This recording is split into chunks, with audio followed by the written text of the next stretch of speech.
got rituals for damn near anything you want to do, and we can give them to you tonight.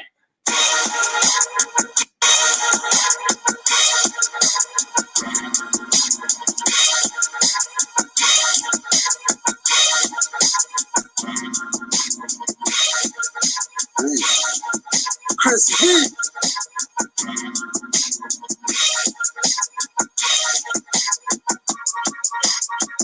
Still get it from the intellect reservoir. Cosmic surfing, these two sons of God didn't come from virgins.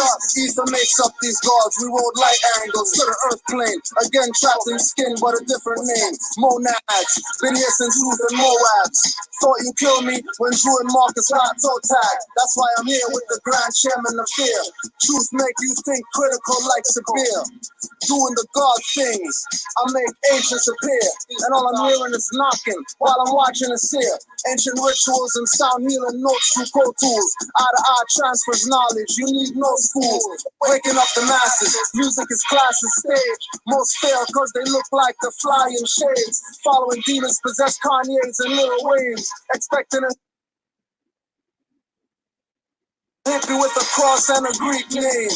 In a melanin, cause me D&B, the link up with no cheese. Orisha's in me, I'm not what you don't see. I'm not one of those armchair revolutionaries.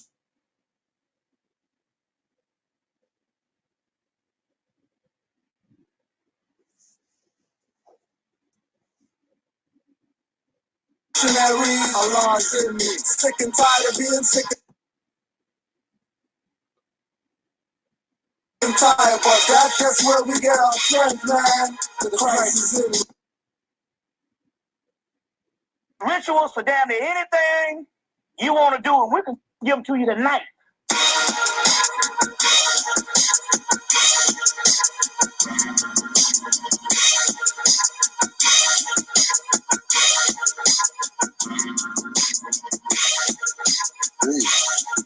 Chris V.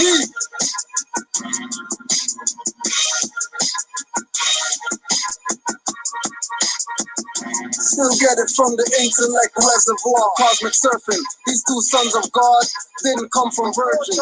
Ether makes up these gods. We rode light angles to the earth plane. Again trapped in skin, but a different name. Monads, been here since Ruth and Moabs. Thought you killed me when Drew and Marcus got toe tag. That's why I'm here with the Grand Chairman of Fear. Truth make you think critical like Sabir. Doing the God things, I make ancients appear. And all I'm hearing is knocking while I'm watching a seer. Ancient rituals and sound healing notes through Pro Tools. Eye-to-eye transfers knowledge, you need no schools. Waking up the masses, music is class and stage. Most fail cause they look like the flying shades. Following demons possess Kanye's and Lil Wayne's. Expecting a hippie with a cross and a Greek name. In a melanin, cause me D&B, the link cup with no cheese. Orisha's in me, I'm not what you don't see. I'm not one of those armchair revolutionaries. Allah's in me, sick and tired of being sick and tired, but that's just where we get our strength, man. The Christ is in me. I'm not a hustler, pimp, gangster, wankster, but trust me, they are in me. I got it when the moon shifted the doom in the melanated womb, sipping milk in the honey, doing triple black, boom, touchdown, traveling on planet Earth where we crush clowns, while I'm managing this curse and preparing the elixir that turns copycats into kitty litter. These poor pussies pretending to be misters. I cannot sin, but I can be very sinister. My limitations are limited as I do a lap around the galaxy. Had to gather light and rally back and fuck the fallacy. Because of that, I got labeled the antagonist, and it didn't help that I cuss and bun cannabis and bun candles and wear symbols of Orishas, and I put a hex on the heads of 7 preachers with one trailer spit aimed at the pulpit, crushed a crucifix, a whole tabernacle backflip. I'm not Catholic, but if I choose my bare resonance, you may just catch a glimpse of Lucifer's semblance, up and down Jacob's ladder with my melanin, the vessel of no fear none. You can find the devil in. God's in me, I say that so serious. Turn a nigga to a god, show you I'm serious. Got him proclaiming and changing and facing with no guilt or fear. All these clansmen masons, we stand on squares, circumscribe our own circumference. God is actually blessing me with abundance of prosperity. I speak with clarity, not to confuse. Put Moorish in front everything, from Christian to Jews. I'm the anchor, so I don't listen to news on some snail type vibrations, making me snooze. Calling a Parker to call down our UFO crews, like Yahweh or Dogan shamans. We call on Ra Amen for sun rituals. Spiritual, I'm physically trapped. Rewind, play back, and get your pioneer tap like Gregory Hines when I'm spitting the rhymes. A&Rs want me to blow, but all rights reserved when we sign. In a melon calls me D&B, the link up with no cheese. Orisha's in me, I'm not what you don't see. I'm not one of those armchair revolutionaries. Allah's in me, sick and tired of being sick and tired, but that's just where we get our strength, man. The Christ is in me. I'm not a hustler, pimp, gangster, prankster, but trust me, they all in me. All right, so let's fertilizations. On the Google. Yumala, Ojija, Chiaja, Jehovah, Alcala, Locayo, Cacamo, La Lila. I need some halal shades. Isa, Hamu, Namu, Hala, Imatu, Chichi, Chuba, Shoba, Atleti, Simba, Isala, Isala, Azilu, Azuzu, Numaresh, Alori, Ayo, Everett, Raiva, Novelio, Olu, Yudu, Yahana,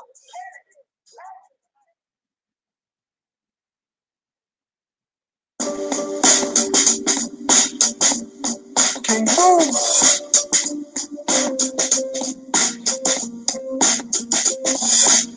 The problem is we started thinking like the colonists to know what you are leaving, started dropping it. The problem is we started thinking like the colonists to know what you are leaving, started dropping it. The problem is we started thinking like the colonists to know what you are leaving, started dropping it. The problem is we started thinking like the colonists to know what you are leaving, started dropping it.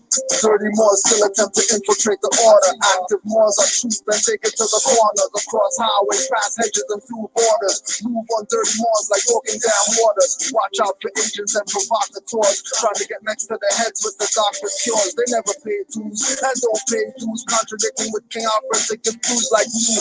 Noble Chuali died from Fillmore blues. Prophet saved him his money before the floor fell through, and that's true. Even though I don't have proof, selling memory tells me don't fall for spook. Drop mental nuke, hanging from their own vine from the fig tree, looking up at them like baby. No white flag or mercy for you fags. 5-point and pentagram is on our flag. Green, but not for cream. That dirty Moss took to throw off the balance of the Grand Treasury books, getting offers like high school ballers. Those that infiltrate are not Moors but robbers, robbing the people blind, deaf, dumb, and crippled. They can't tear this up, not one drop or trickle. No matter how hard they try to perpetrate the fraud, dirty Moors always fall on their sword. The problem is we started thinking like the colonists to know what you are leaving, started dropping it. The problem is we started thinking like the colonists to know what you are leaving, started dropping it. The problem is we started thinking like the colonists to know what you are leaving, started dropping it. The problem is we started thinking like the colonists to know what you are leaving, started dropping it. Me not play with no so simmer and easy. From 19 how long, me see it sleazy. So sick, it's measly and disgusting. Everyone stood there. The Moors did nothing when Jew was attacked. They took the covenant that they will protect him and have his back. They hand on dues by 4 months. Going to kangaroo courts to perform stunts. Temples versus temples. Lawsuits from inner fights. Not doing their job. 3,500 for birthright. Mufti Force left supposed to be in Gucci stores. We gotta thank Allah for the Sufi Moors and Buddhist sagas. Moorish mic renaissance, not rap sagas. Confusion clearer. MC battle star wearer. Moorish nationality declarer. Straighten out the crooked ways. Rap conduct squarer. The problem is we started thinking like the colonists to know what you are leaving, started dropping it. The problem is we started thinking like the colonists to know what you are leaving, started dropping it. The problem is we started thinking like the colonists to know what you are leaving, started dropping it. The problem is we started thinking like the colonists to know what you are leaving, started dropping it. Let me strip them down, I'm the bone bearer. Negro, black, colored, minority, death preparer. Not the being, but the label attached. See me like Martin, going crazy, waving gas. Cause you call yourself black, that's a kicking sign on your life. Can't stab your enemy holding the blade of the knife. Numbskull MCs flow so dull that I'm pulling down Orishas like skull caps to torture the rapper, scissor sippers. Rapper, CD scratcher, insert ripper. Call me Jack and get slapped though. Admiral when I flow, major like macro. Don't spit on a cameraman like Pac will, but beat the case like Black Bill with no lawyer. Ask Jim Carrey, liars do nothing for you while they get rich and for you. Make you follow magistrate orders that get the coke to snort from wood corners and block ghetto. All I see is rappers, dress codes, repedo, tight shirts, skinny jeans looking like heavy metal bands. I'm not Babe but L like bread and hands. I grab mics, no sweat in hands. With birthright brands, I don't worry about getting scanned. The problem is we start thinking like the colonists. To know what you are, we start dropping it. The problem is we start thinking like the colonists. To know what you are, we start dropping it. The problem is we start thinking like the colonists. To know what you are, we start dropping it. The problem is we start thinking like the colonists. To know what you are, we start dropping it. What up?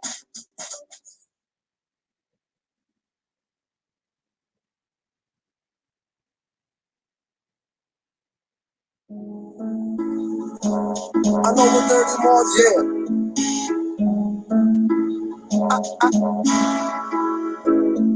I know what dirty Mars did to Drew Ali. I'm saying,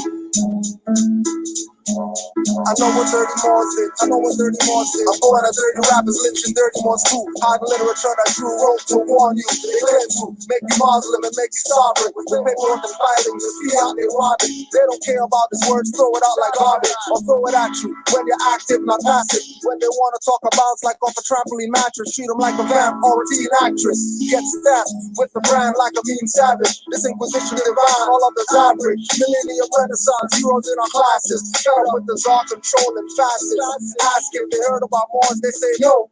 But Masons, they obviously know. Down the handshakes and rituals for skull and bones. They even know about owls burning Bohemian Grove. I know what dirty Mars did to Drew Ali. I know what dirty Mars did. I know what dirty Mars did. I know what dirty Mars did to Drew Ali. I know what dirty Mars did. I know what dirty Mars did. I know what dirty Mars did to Drew Ali. I know what dirty Mars did. I know what dirty Mars did. I know what dirty Mars did to Drew Ali. I know what dirty Mars did.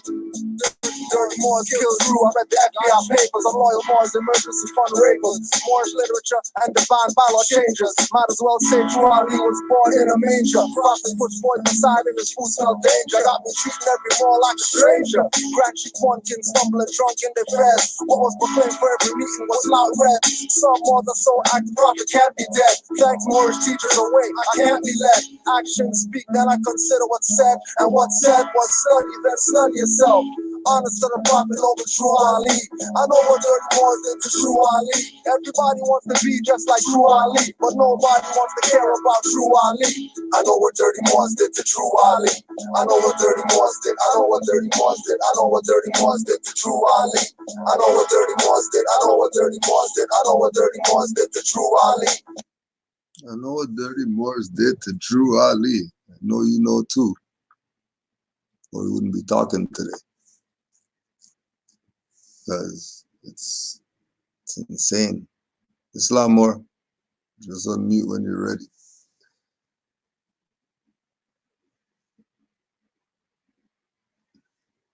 Don't tell me we're not hearing you.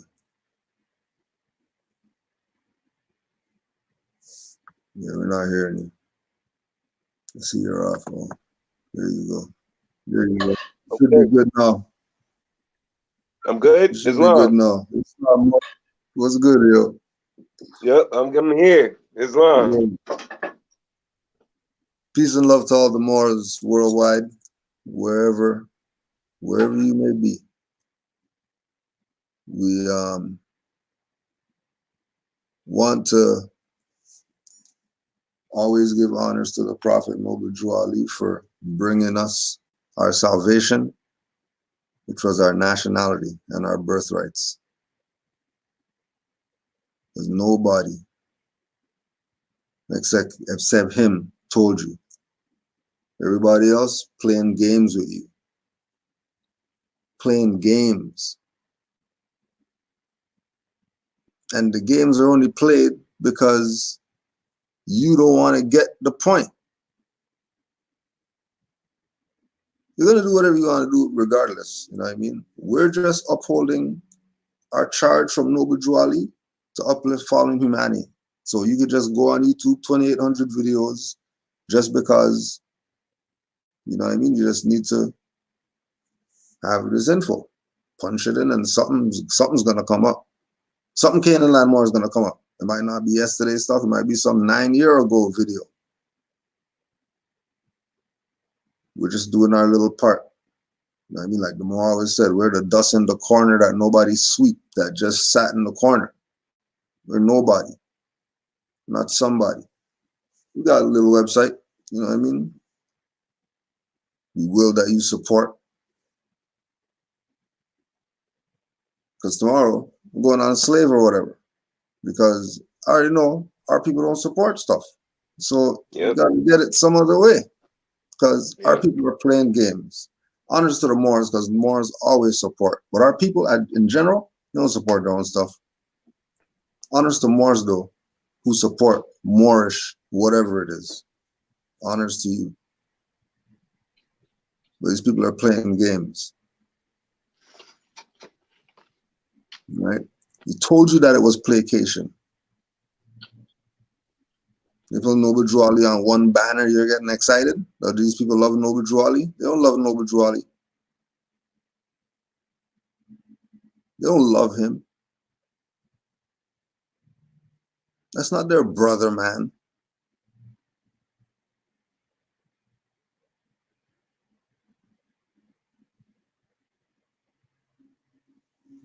It's not their brother, man. Do you think Moors who are down with C. Kirkman Bay, whatever he brought, is your brother, man, in 2020?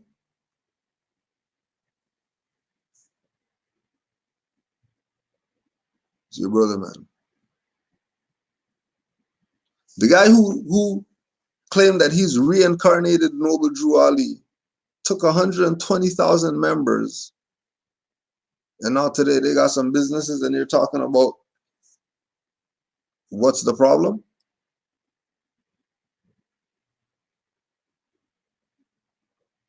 But we already know what the problem is. And certain people found out and they left that stuff over there. They left. Why? Because they know that it's a fraud.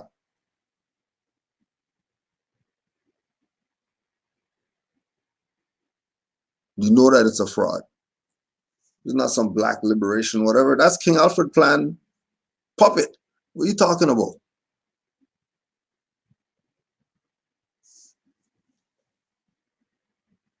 What do you mean how? What do you mean how are they a puppet? What are you talking about? They're listed in King Alfred plan, which is to exterminate you. Top of the list. They don't tell me nothing about the African, Pan-African and all that stuff, because all those guys are on the list too.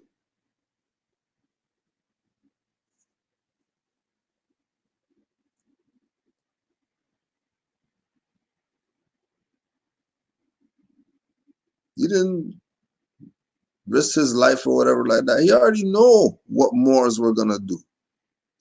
We already got the literature before Noble Drew Ali transition.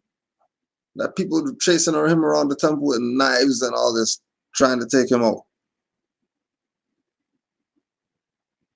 As an insider, more. We have inside information about our movement, just like everybody else has information about theirs. Use your common sense. We're telling you what's up because we have information on the inside that we know that there's a fraud on this side because even over here is not talking about it. Even more science temple, they're going to go tell you about some decipher the Quran and metaphysical whatever before they tell you about all these sellouts around you. pretending like they're for the Moorish nation when they're just for their little club, their little clique, their little whatever they created yesterday, because they could, you know, make a card and press a shirt and whatever and engage in commerce of some having nothing to do with nothing. People have been playing games. Again, we already know the game. We're going to put you on. So hopefully you get this information, pass it on to the younger generation so that they can have a chance at being free. Because we're talking from perspective of we know what free is because we got nationality. Just like anybody else around here we talk to, they got nationality and they're free. And they don't worry about no, you know, racial profiling and the black man is getting whatever by the white police and all that stuff. And that's not going on with anybody else in the world except our people. How is that? How is it that when you start talking, our people are, like the master teacher says, crayons? And you talk to other people in the world and they don't know what you're talking about when you talk like that. Yep. You know you have a serious problem on your hands because you're talking about a whole generation that this is how they think.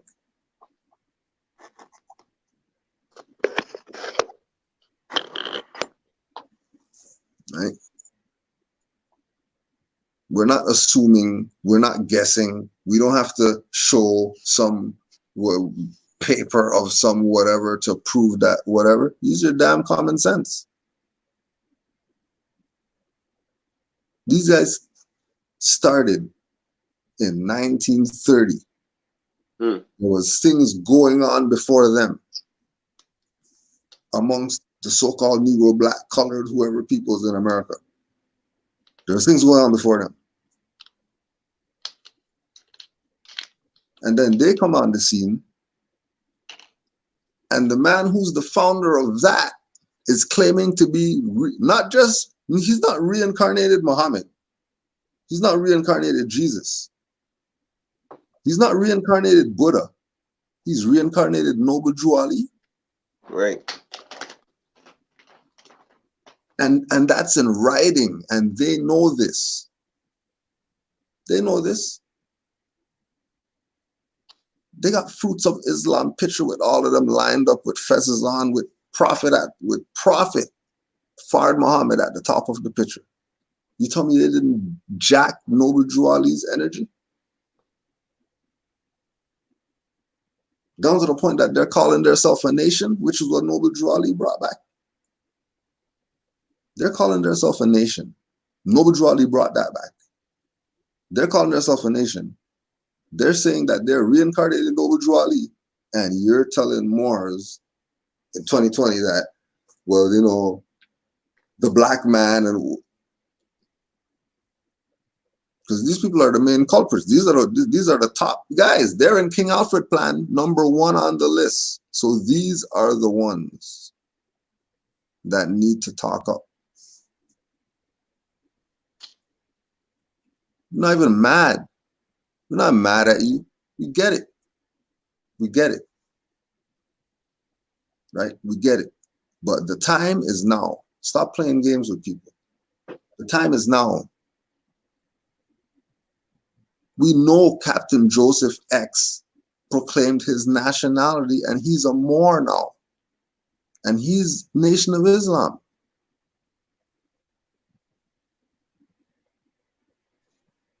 What do you mean he did it and you're not? A guy who had an X turned into an Ali. Got off of charges to go to war. Had to go do time. Not because he did something wrong.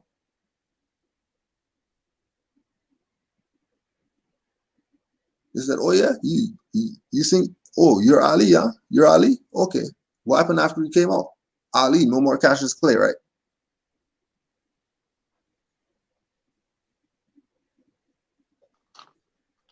No more Cassius Clay. Nope.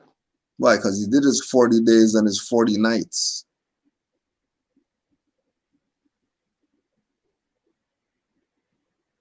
But And real quick, man, yeah, go ahead, Mark. remember who kept on calling him Cassius? Yep. Remember Sonny Liston? His Sonny own Liston brother. kept calling him Cassius. His own brother, denationalizing him.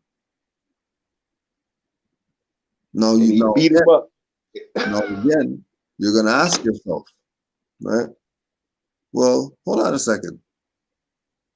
How'd he become Muhammad Ali in the first place? Because there had to be a before the fight when he started saying, or somebody told him, you're gonna start calling yourself Muhammad Ali, not Cassius Clay anymore. And then Fard is a Muhammad, and then Elijah is a Muhammad, but then they didn't make him a something Muhammad. They made him a Muhammad Ali. Right.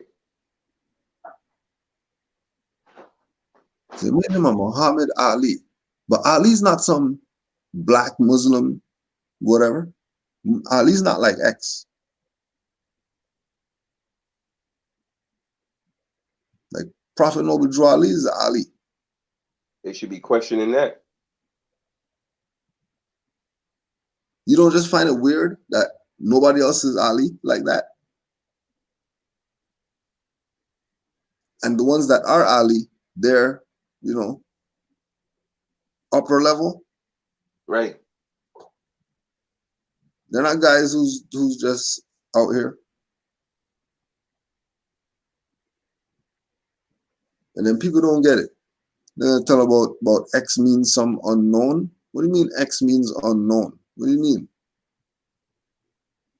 Yeah, well, we have the X there because X means unknown. Okay, but what about Yusuf Bey?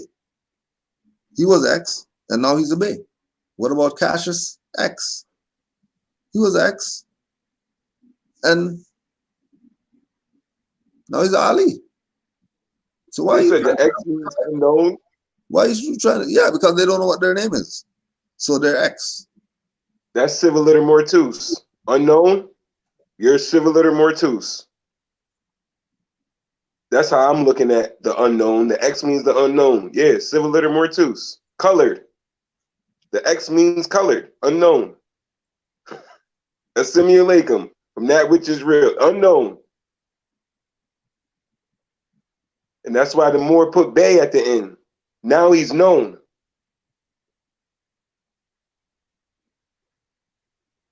I just thought that was real interesting. I'm like, okay, now he's known. He put the Bay at the end. You have to be known now. When you're X, you're unknown.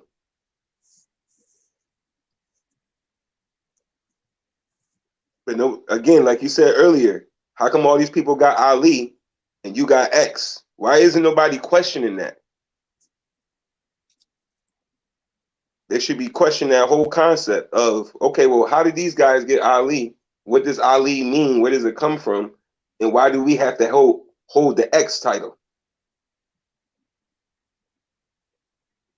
But they're just so happy to be in some membership Boys and Girls Club that nobody's even questioning nothing. No questions. If you ask questions, that's not good to ask questions. And again, this is not some hating or whatever like that or whatever. I mean, what they got, they got. But we're taking you to the origin that nobody wants to tell you about. Because they want to make you think that this is about some Europeans don't know what's up. Like these people been trying to convince the black guys to create their own African state here or whatever.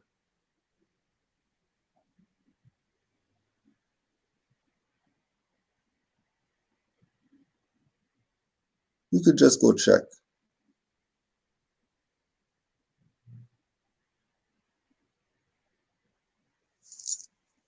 How is the propaganda for wars between US and Russia is because of the Negroes who are in the way? And one saying, well, they're our property or whatever, so we'll get them out of here, put them in army, do whatever it is that we got to do. and deal with whatever happens.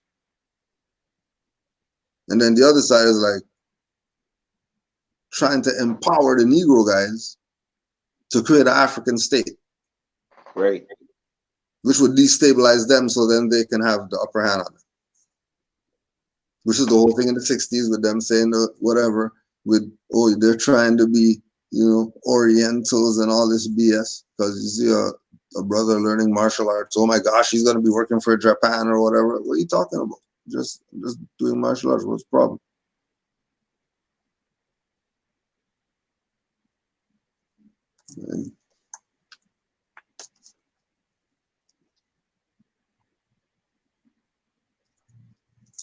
Now, in this thing of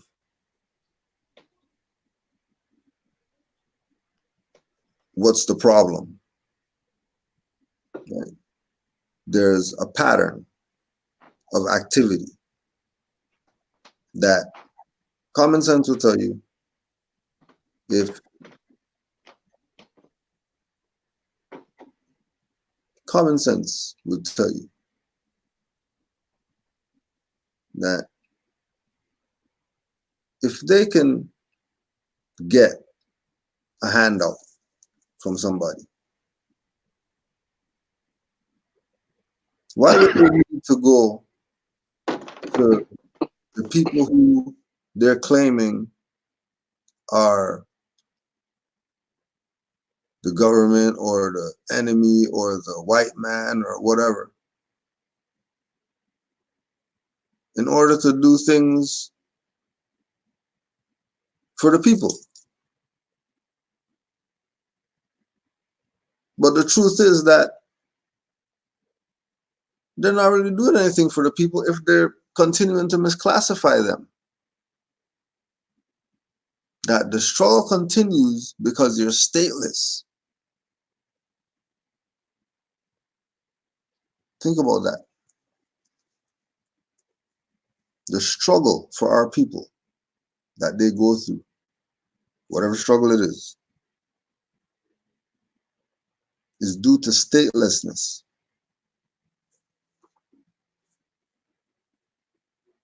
So if the remedy is to not be stateless, if the whole vibe is to not be stateless so that we can get some things done, why are people who are in power continuing to push you to be stateless?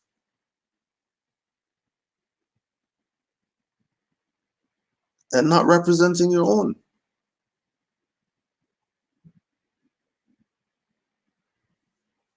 There's so much that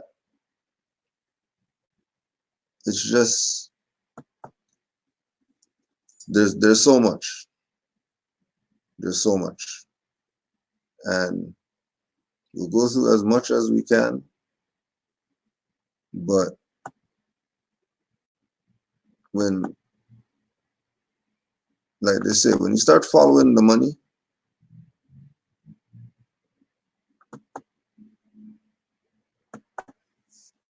something else happens. So again, we'll use Washington Post. Don't blame us. We'll talk to Washington Post. The origins of the Nation of Islam was founded in Detroit in 1930 by a man named W.D. Fard, who claimed to be the reincarnation of Noble Drew Ali, founder of Black separatist Moorish Science Temple of America. Now you already know the black is BS, because the Moorish Science Temple of America teaches that we're not black. So you already know that you can't use that, cancel that out. Right? The separatist BS, because Noble Drew Ali told these Moors that they're from Missouri. So if anybody's trying to separate, it's them, because we've been here and they met us here. They say that they met us here when they came here. And that was the same premise that Noble Drew Ali was going on, that we're from here.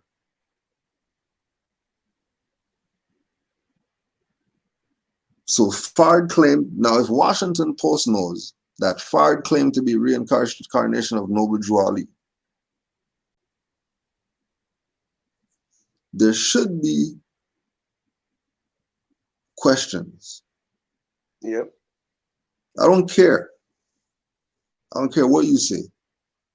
I don't care what excuse you use. There's no way that there's a man by the name of Noble Drew Ali. We don't know what he used to do. But the founder of the people who are running stuff today amongst the black, whatever, liberation, whatever,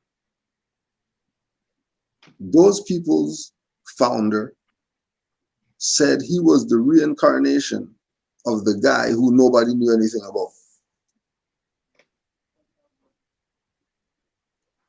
And now they're running stuff now.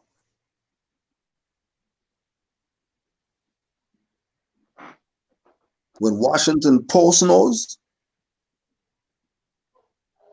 now if you really think that W.D. Fard claiming to be the reincarnation of Noble Drew Ali is not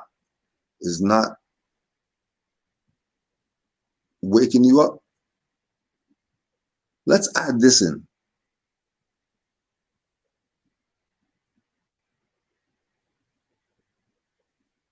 There were people who remained Moorish Science Temple of America that were claiming to be the reincarnation of Noble Drew Ali in 1929, 1930. We just add that in there. Now, Right. how come nobody is putting their hand up because they have the question? Why are these two individuals who are from separate schools of thought or whatever claiming to be the reincarnation of a man that we don't know about?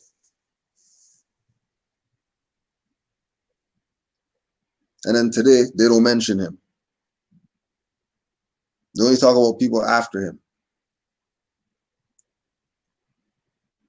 And you're not wondering what was going on before 1930? What was really going on before 1930? Because everybody knows NOI started in Detroit in 1930. That's not a secret. Everybody knows this. Nobody's going to dispute that they were founded in 1930 in Detroit. Why is it that nobody wants to talk about what they were doing before 1930? And if we find out that, hold on a second, this man we don't know about, Noble Drew Ali, he had businesses and manufacturing companies. He had halls.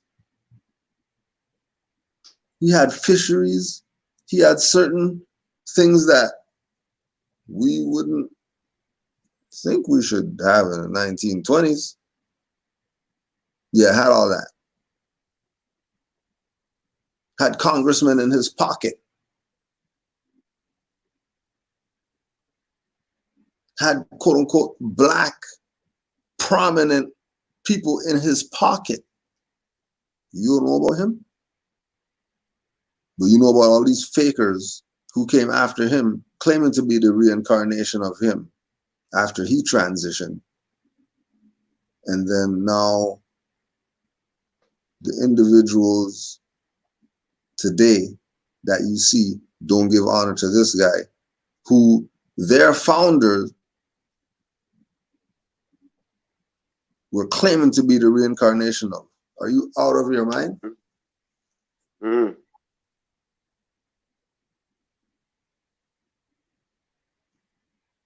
And you could go on YouTube and you could go check, you know what I mean? We already had the unity meeting with all the different groups of the whatever. Everybody wants to be a group of something that they founded something or whatever. All right, cool, whatever it is. Let's unify. What we're putting on the table is we have to have a nationality before we do anything. That's what we're putting on the table as Moors in this group. All right, fine. My nationality is, you know, black, whatever. That's, so we're going to be here all night. So if that's your perspective, for us to have unity, there's not going to be any unity. I might as well go over here and just do what we're doing with the Moors. if you're gonna play a group like that. Because even if we say we're a group, we're not Negro black colored. And the Moorish Science Temple of America is not to be confused with any Back to Africa BS. Because we know that that's the crippler of our people. Once you go down that black road, that's where you end up. On some ship. You're the founders of civilizations, and then you just end up on a ship floating over here by some Europeans who just came out the cave that are in the Barbary Wars with the Moors, and they can't even put a ship in the water. The hell out of here. You know who you people are.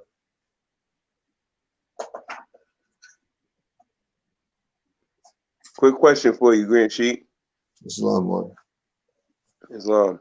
Had me hot Now, all day, yo, because I want to go yeah, I already know. on the freaking thing. Because now I'm looking at it, I'm wondering, okay, if this guy came around 1930, talking about some black nation of Islam or whatever, where were the Moors at?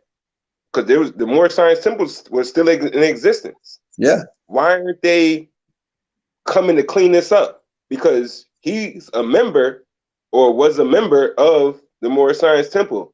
It should be nothing to get in contact with this guy or come see who this guy is and what he's doing. Like, why are you promoting black when you just came out of we're not Negro colored black?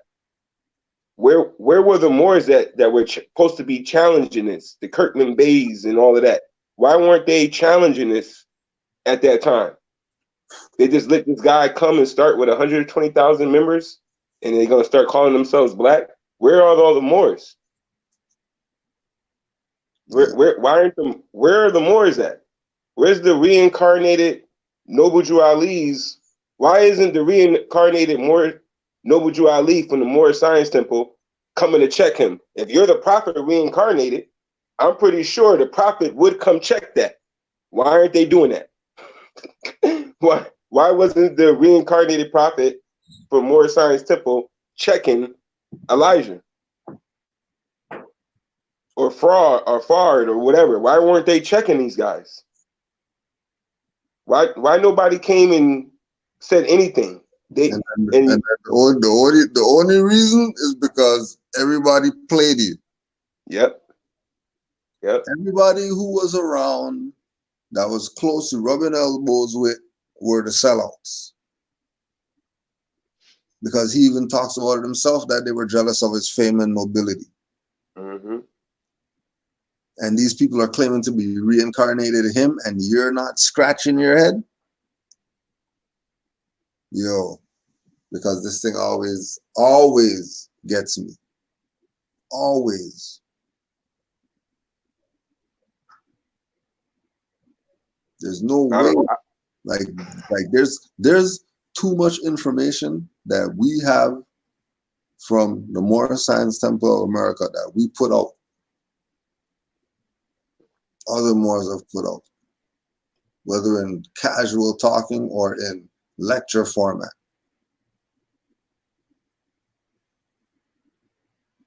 And the only unity is to come back home. Stop playing games with people.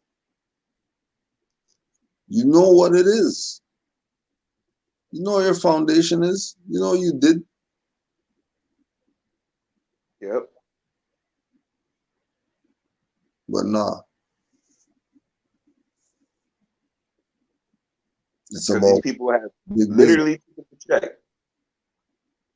Say it again, Mark. These people have literally taken the check. Still to this day, still getting paid off of selling out. They still getting paid off of selling out. Still to this day. They did it. What was they saying? What was the story? 3 people got took into the vault.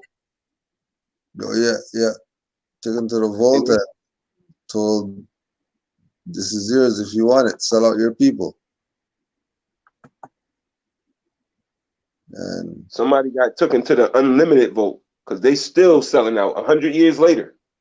Yeah.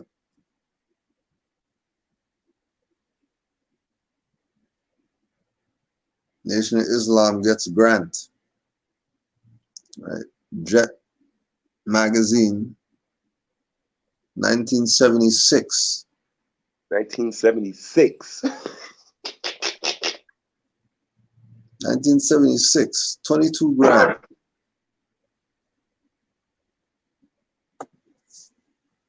Now, remember that this is 76. This is way later. They already established and made their stuff or whatever. And now you have to go find the parallel of where's Moorish Science Temple in 1976. Right. Because remember, Nation of Islam, the Nation of Islam is Moorish nation. We just told you that they have bays in there and alis. And the people are playing, the people on the ground are playing like they don't see the fraud.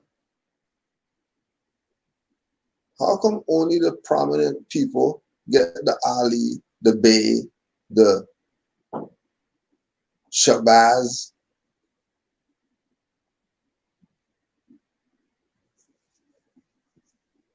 Because it's all about nationality and birthrights in the background.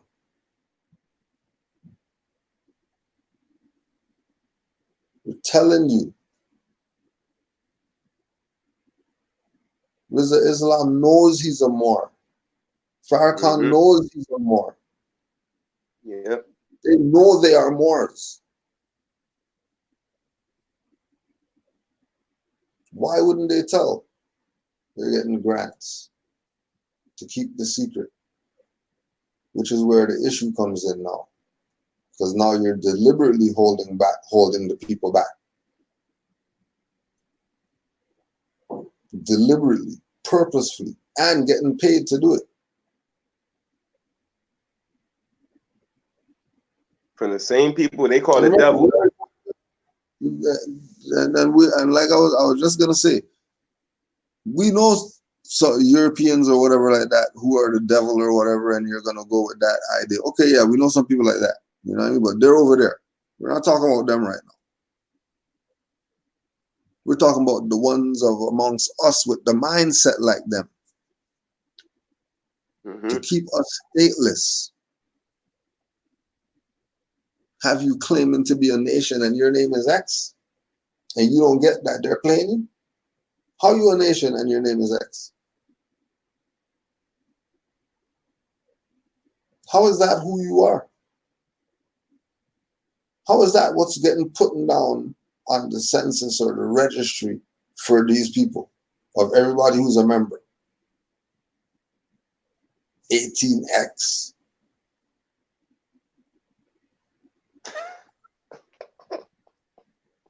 That's your national name?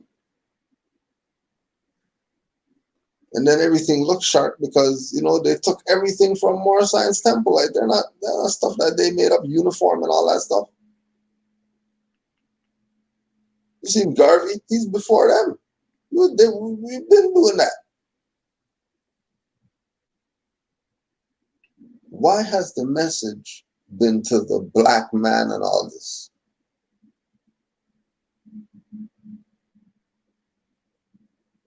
Remember, this is the same stuff that the preachers are doing, getting paid twice. Same stuff that the mortgage whoever's are doing, getting paid twice. Same thing that the people who got birth certificate fraud and all that stuff get paid twice.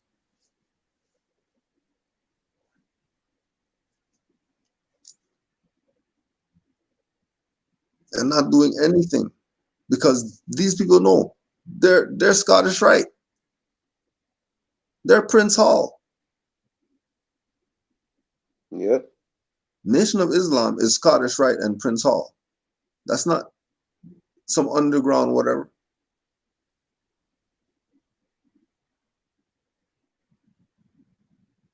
Like they're that. This is all part of the transition from 1930. Because how are they going to exercise the Moorish in the open? They can't put it in the open because then it's going to be, so okay, we're going to take things out. We'll get rid of nationality cards. We'll get rid of fezzes. Definitely get rid of the flag. We'll still use the red, but we'll put something else there and just pretend like, you know, it's not blocking something.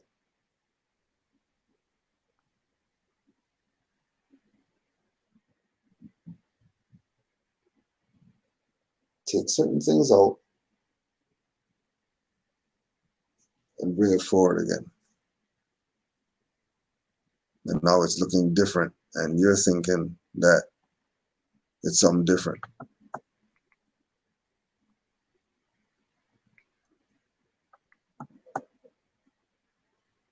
When they just switched it around to play you.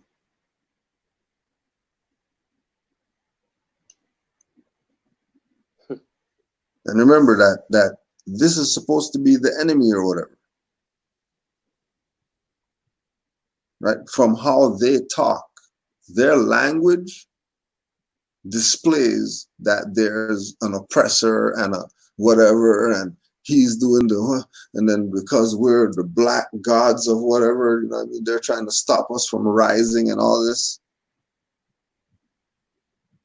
I just tell people free national name that you're Ali. Well, like what do you mean? And then why would you say that you're Ali? You know, and have you thinking that the power that he has is because of the name Farrakhan? Well, no, it's because he's Ali. El or Bay or whatever, they know that they're Moors. And up to now, still jealous of Noble Drew Ali's fame and nobility. Because they placate with him.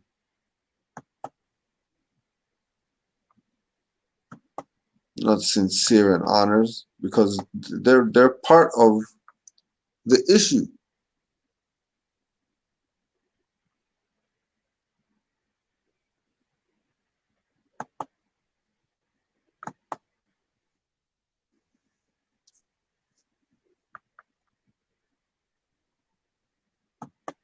The other thing, I know you were telling me, you mentioned last week, you told me how they wanted you to meet with Jesse Jackson and the others.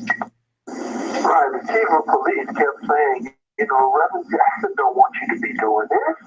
Does Reverend Jackson know you coming here to do this? And so I laughed at him. But during this past weekend, when the Klan was there, and we went in armed to run them out of town and to do whatever we had to do against the policing agencies that were there who said we couldn't come. None of the Negro leaders were there. None of the big Negroes were there. It was just too hot for them. And the big Negroes stayed out of town. The Jesse Jackson, he's a big Negro. Quasim Fume, Julian Barnes, these are Ben Chavis, these kind of Negroes, they don't come nowhere. Hey, one thing I need to inform you on for tomorrow is one of the things that was mentioned on the show Dion did, and that also ran real strongly locally, was Black Farrakhan. What's interesting is that the policy that they advocate of Jure is updated speaking to Khalid Muhammad.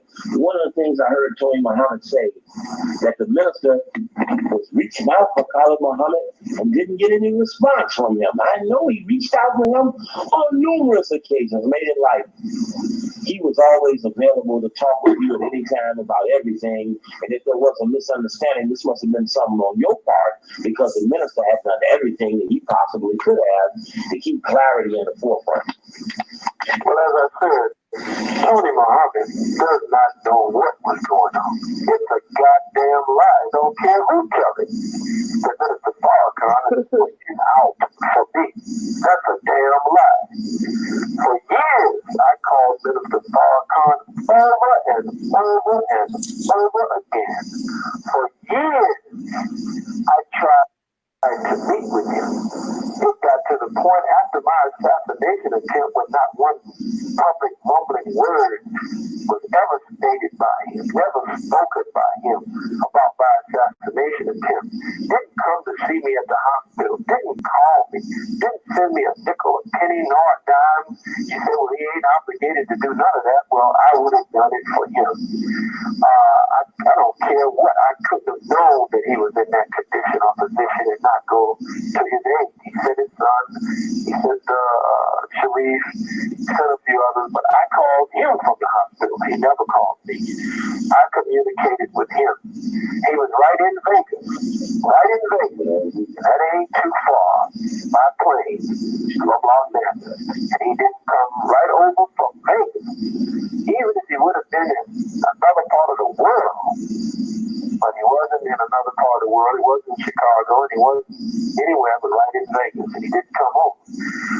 But even after that, my love for the man was so strong until I kept calling. I kept thinking everything was going to work out. And that what happened with Malcolm and the Messenger 30 years ago, that Farrakhan and Khaled could put a positive period behind that 30 years later today. I would call over and over and over. I think sometimes the secretary felt sorry for me. And if I'd call, and sometimes every now and then, I'd call early in the morning, he would answer the phone. And I would get to him after I called many times prior to that. Leave message after message after message. This went on for 2 years. And for sure, a year and a half that I didn't speak to him, except for once or twice. And he set a meeting. Yes, he did. That, to be specific and clear and accurate. He set a couple of meetings with me. He set one where I was in LA and he was going to be in New York. I mean, I tore up to get into the East Coast. They lost my baggage. They didn't have a suit. And I wanted to be what we call suited and booted when I saw him. I went and bought a suit, made the people do the alterations on the suit. I'm so excited, anxious. I'm getting ready to meet with my leader and teacher and spiritual father. I waited that night. Finally, about 9 or 10 o'clock at night, I received a call from Brother Sharif of the Supreme Captain of the FOI. The minister can't meet with you tonight. Then give him a call later on. I was so disappointed. Finally, we were about to meet. I kept calling and kept calling. I still couldn't get him. If I couldn't get him, Tony knows how this works, because Tony went through on a lower level. On another level, Tony Muhammad went through the same thing in Atlanta, Georgia. They would put him out of the mosque all the time. He'd try to get to the minister for some kind of relief. This went on for years with Tony Muhammad. So I sent a letter, but this time I heard about all the rumors that Malcolm's letters were sent. Maybe they didn't reach the message.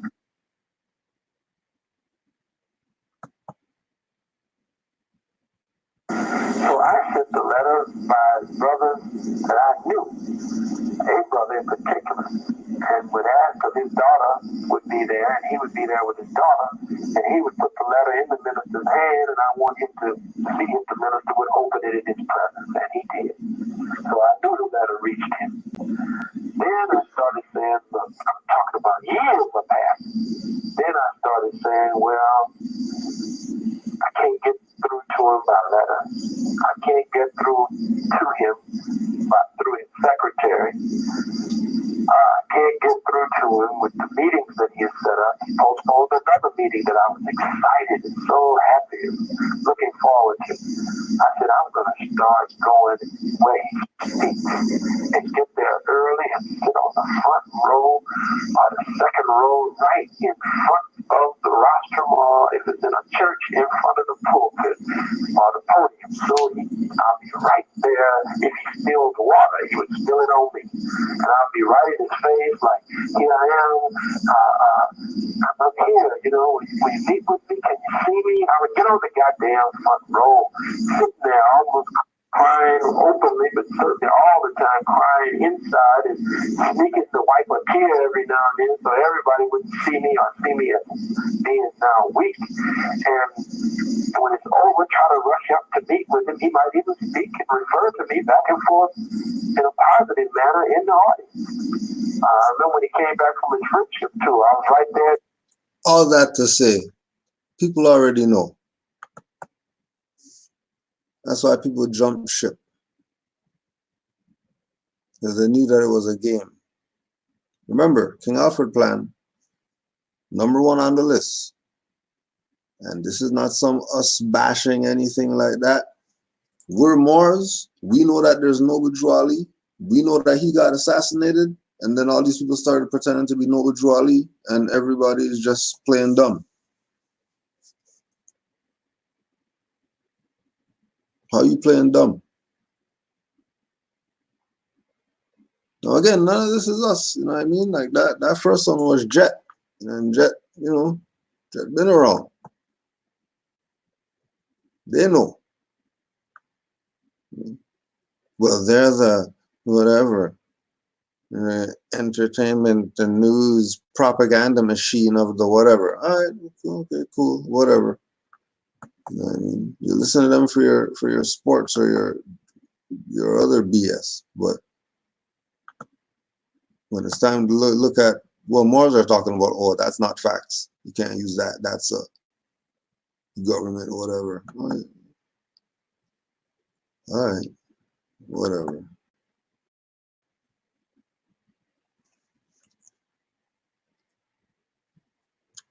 Fox News, you know what I mean? Nas said don't listen to them. All right, whatever.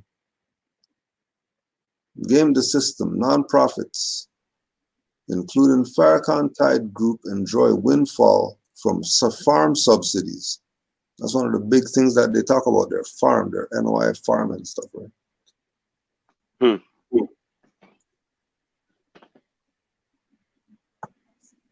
Several non-profits that have little to do with farming or are in poor standing with their local governments have been receiving hundreds of thousands of dollars in farm subsidies over the past decade.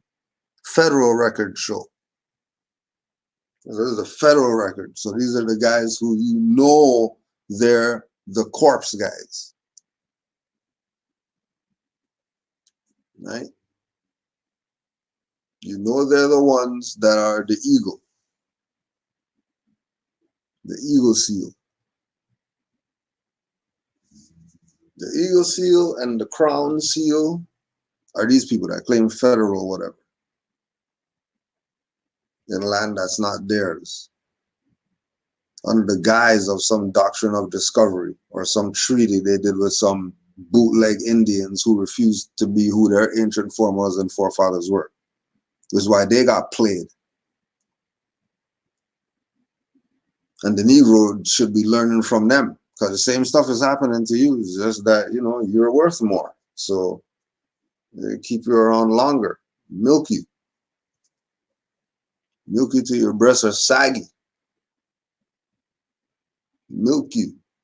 Milk you of all your nutrients. And those vampires are going to feed.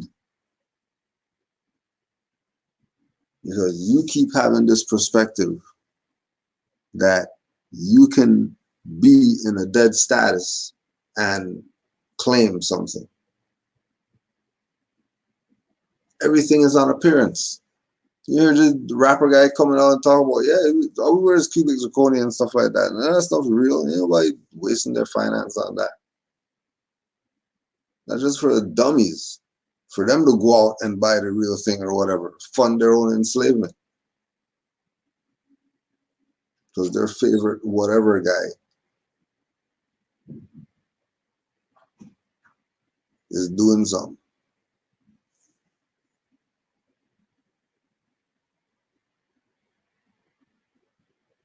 Remember that the only reason that they're getting these subsidies because they're not in good standard with their local governments. Why? Because King Alfred plan, we keep telling you, this is not some fiction novel.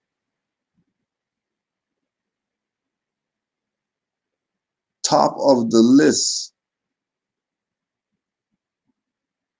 organizations under 24-hour surveillance.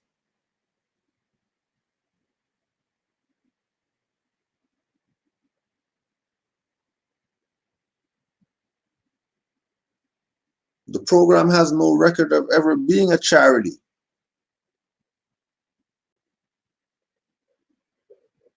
You can check Noble Drew Ali's stuff and you can see his stuff is at least registered.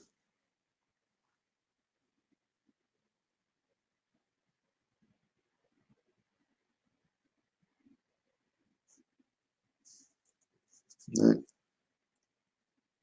While Muhammad Farms consists of about 1,500 acres in Georgia, its farm subsidies are received at Farrakhan's home. That same thing Brother Yusuf was just talking about.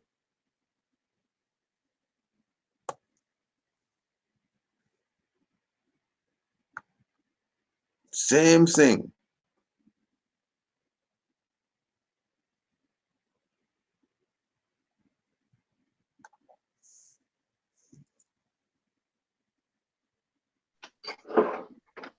Yep. He acts like he has nothing to do with the notes in the beginning, but then when you follow the trail, it goes back to his house.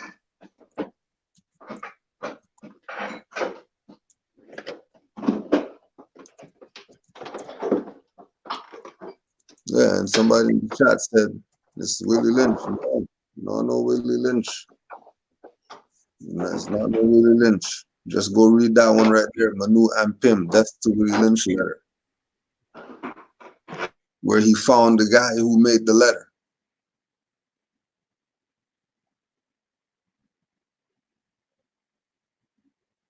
And it was a brother who wrote the letter, because the language of it was not from the 1600s, was basically how it got deciphered. That the words that they're using in the Willie Lynch letter are modern words. Now think about how many people told you Willie Lynch letter when that was a fake thing that somebody made up. Because the language in it, just go look up the etymology of the words in the Willie Lynch letter, and you'll see that the words are from a time 200 years or whatever after the stuff they're talking about happened. How are they using that word?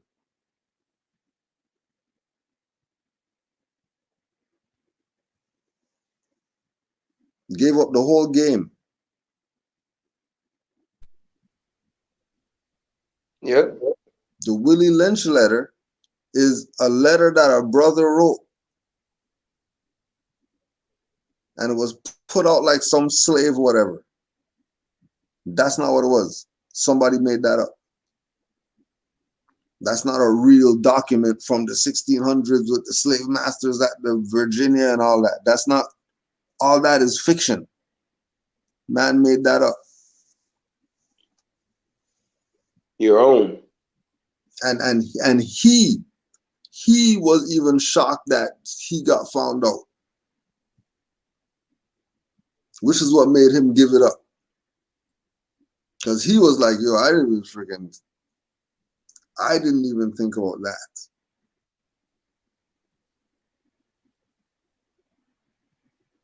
Like, I wrote it to the best of my ability of what it would sound like during that time because of slave whatever, movies, whatever, and whatever it is.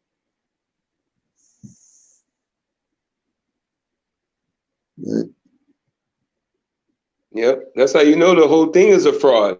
If you can't even write it to make it determined and make it look like it was some ancient thing, then you know that didn't happen. Fraud. That didn't even happen. They didn't even use that to break people to be slaves and stuff like that. No, they didn't. That didn't, like, that's a big thing because they use that. You go on some of these so-called black guys' channels, they talk about that Willie Lynch letter like it's their Bible. Yep. to prove that the 400 years of slavery to add on to it. They use that. But they made it up. Just like they made up slavery. It goes back to what my mom tells me. Once you tell a lie, you got to tell another one. Mm-hmm. Yep.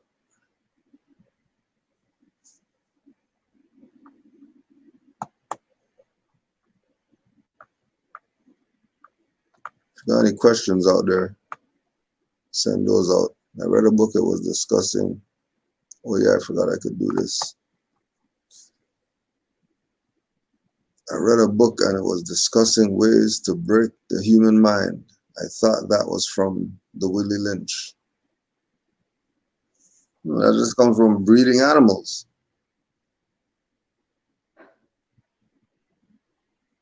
Remember, it was all bait and switch. Say that we come from animals to hide the fact that they come from the animals. Right.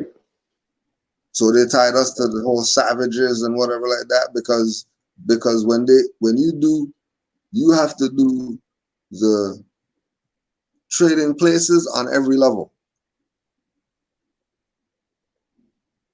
So they traded places on that level. We became the savage, they became the living entity. They claimed the white, we claimed the black on the status level. They claim the esoteric, we claim the exoteric. And that's why we fail. Still to this day. And again, because of your own.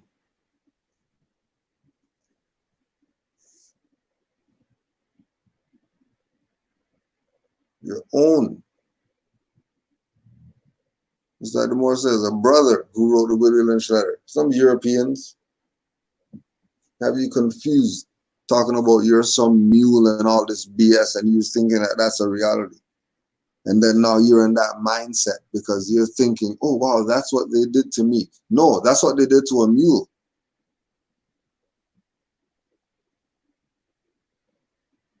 That's what they did to an animal, to break it in. That's what they did to an elephant. That's what they did to a tiger, a lion, put it in a zoo.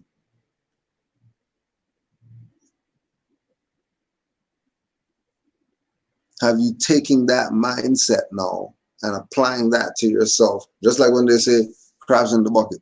Oh yeah, we like crabs in the bucket and all that stuff. You're not a crab. What are you talking about?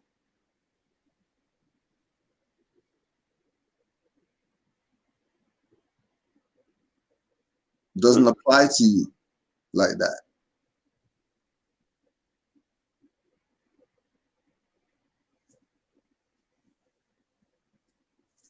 Right? So, yeah, anytime you hear Willie Lynch now those people are in question now. My brother Yusuf said, you know, people use that as a reference still today, when that's a fake thing that somebody made up. That's not even real. Roots, it's not even real. It's not even real. And people going with that as a reality. These same people who came up under the, reincarnated Noble Drew Ali was their leader.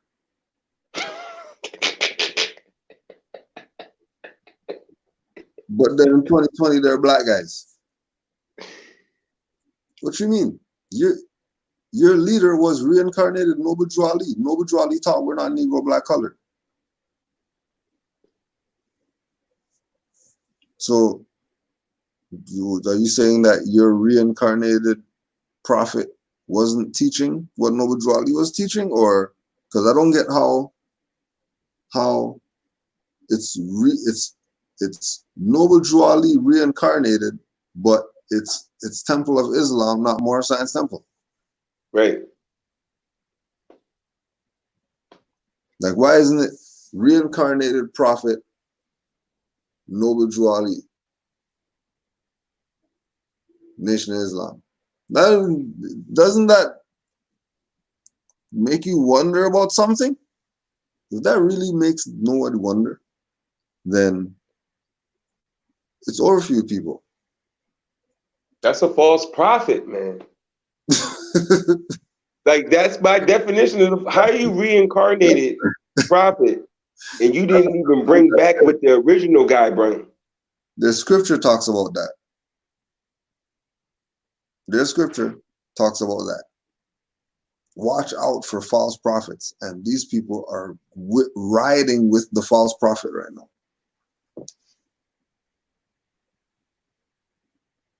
And telling me it's okay. It's all right.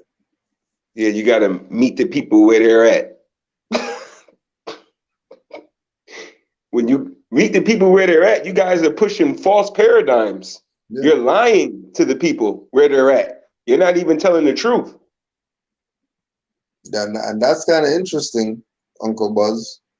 With it was far sent by Ahmadiyya movement. Could have been.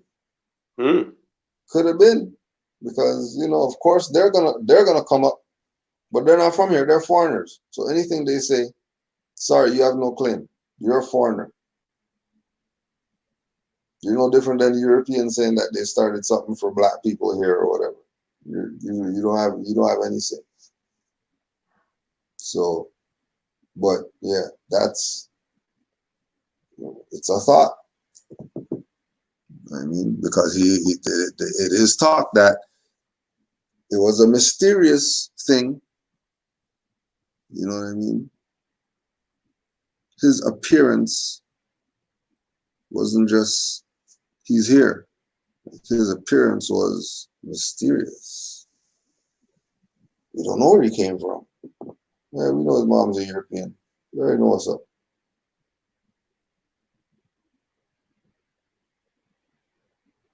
Right.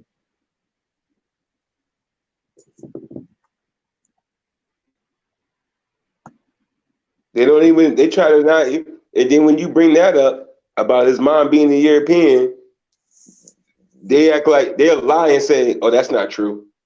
Oh yeah, real quick, because you had brought up, because we keep saying who this information is coming from, Washington Post or whatever, Jet Magazine, we know, but I told the Grand Sheik earlier, they're not in the position to say, oh, you got that from such and such. You're a black guy. We can use these people because they own that property. They own black. So we're going to go to your masters, Washington Post, whoever else Jesuit out there that made that word black, who has taken the word black and put it as their property. We're going to go ask the owners of black. I don't have to ask you. You don't have any say. Your property. How can you tell me what to use? You're owned by the colonizer. That's their brand. Black is a brand. That's their property. So I'm gonna go ask your property owner about you. So that's why we use their information. They own you. You don't have any say. You don't have any say. You can't pick and choose when we, like Grand Sheik said, but you listen to ESPN though. But when we bring up the same people who own ESPN, because they all in cahoots together, right? We use the same people. Now, oh, we can't. You're not in that position to make that choice. You're Negro black colored. You have no say. You're cardboard. Remember? You're cardboard. If you have a nationality. Exactly. I was just gonna say that. Unless you pop up and start saying, "Oh yeah, well I'm a bear or whatever," then you have no talk. Right. Right. You can't tell me you can't use no. Your property. Your property. You can't make that choice. You can't say that. Cardboard can't talk. Period.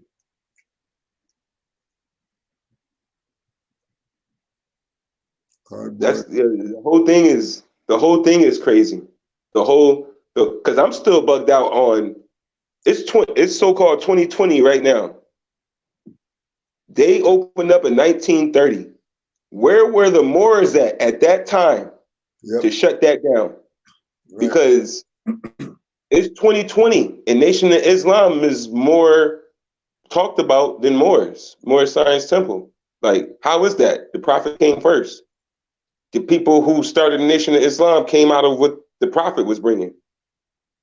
Why are they more popular than the de jure thing? Like, why is that going on? And why isn't anyone challenging that? For the, you know, I came in 85. Why didn't anybody challenge that up until 1980? Like, nobody, still to this day, it's 2020. Nobody's challenging what they, like, where were the Moors? Like, the Grand Sheik, you named all of those businesses that was set up. The Nation of Islam was just getting their foot in the ground.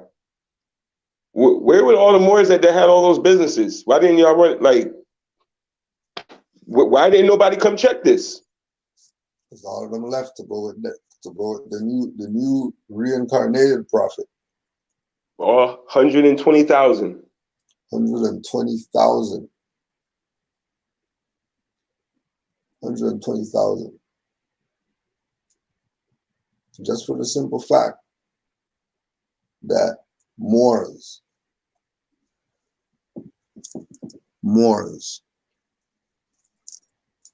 and still around today. Still around. Because it's all about your birthrights. And if they're not teaching you about your nationality and your birthrights and demonstrating for whoever is looking that they are truly exercising their sovereignty, then well, they're not doing anything. What are they doing? Status quo is not going to change and hasn't, because you keep doing the same thing, and everything that you do is in a stateless status. You don't know why stuff's not working, because it's stateless.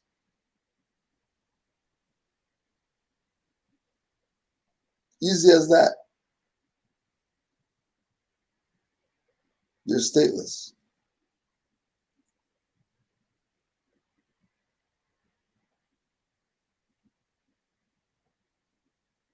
It's not even about blood sacrifice even. It's really energy. Blood sacrifice is during the fight when buddy lick buddy. That's blood sacrifice. Yep. Beat him to a pulp so he can bleed, so I can lick his blood, get his energy, and then beat his ass. Because now he's part of me now, so I know everything. I know where his weaknesses are. Oh yeah, you're here. You got ringing in your ears. Let me beat that ear up a little bit. Yep. It was the whole ritual. They fought in Vegas. In my research, that's the Arabian Desert. Yep. The true one.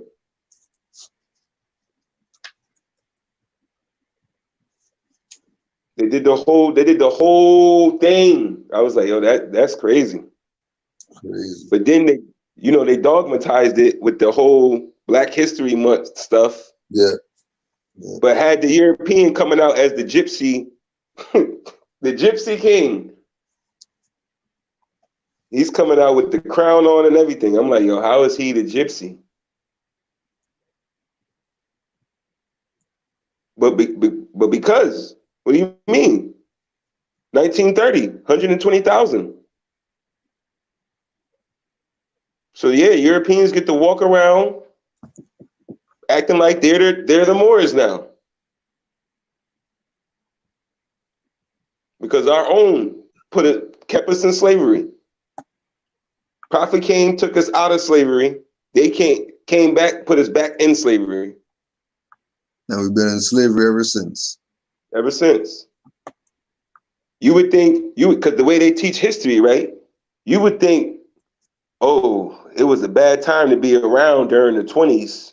You know, like, it must have been horrible. Like, no. That was the time you wanted to be around, was during the 20s. The early 20s and stuff, you wanted to be around. Wasn't no Jim Crow and all of that. The Prophet was on the scene. Straight. Because if you got businesses and stuff like that, I'm like, okay, but why isn't there any evidence of any Moors having any permits and licenses? But they got laundromats, they got, they running the businesses and stuff. I'm like, well, where's the licenses? None. How could the prophet do that? How? But then when we check Nation of Islam and all their records, they're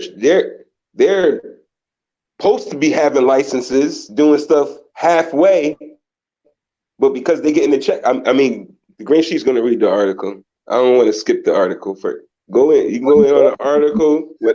You took in most of it, so you can. Whatever. If you want, people could read it. It's up there. We got screen share now. You don't gotta read nothing. Right. You just go in, boy. Do your thing.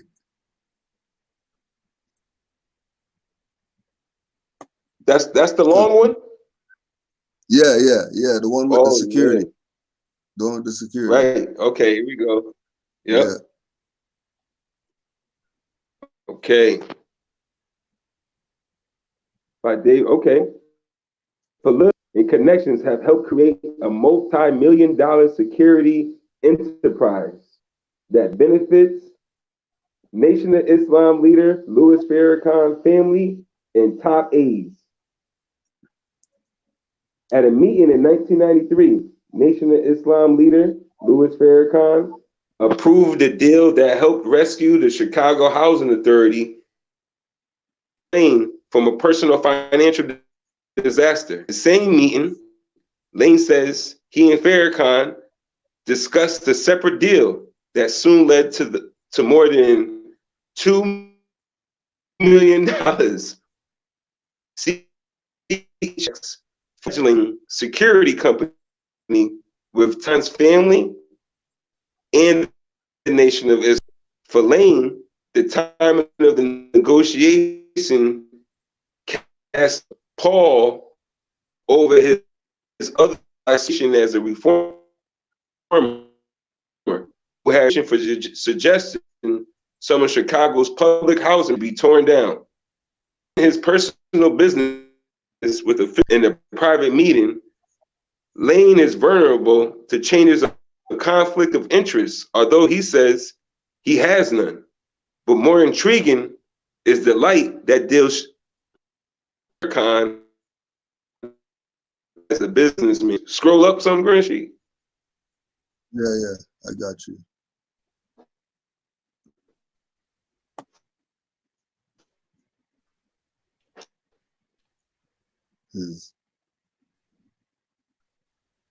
Islam more might need you to scroll up a little bit.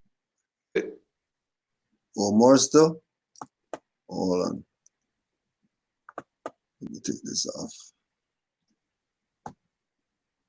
More intriguing.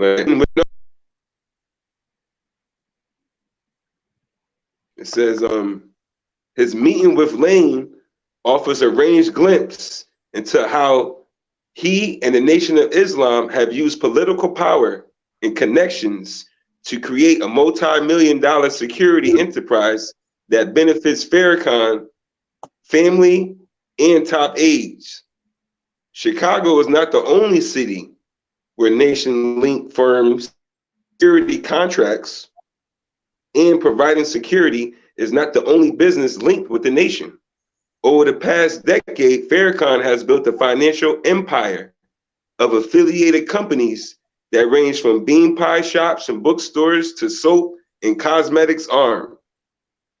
But government-funded security services are the most lucrative of the nation's ventures. Okay, government-funded security services. Look at that.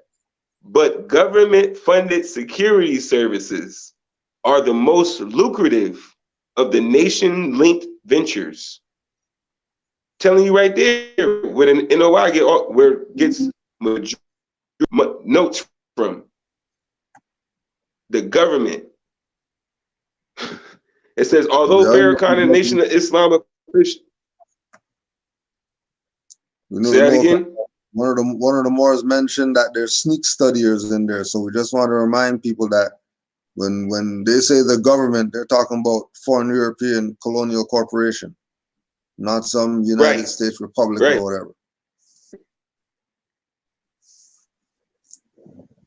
No. The people, the NOI refers to as the white devil stuff. That's who's the colonizer. Their most lucrative. The most lucrative venture. Although Farrakhan, look, that's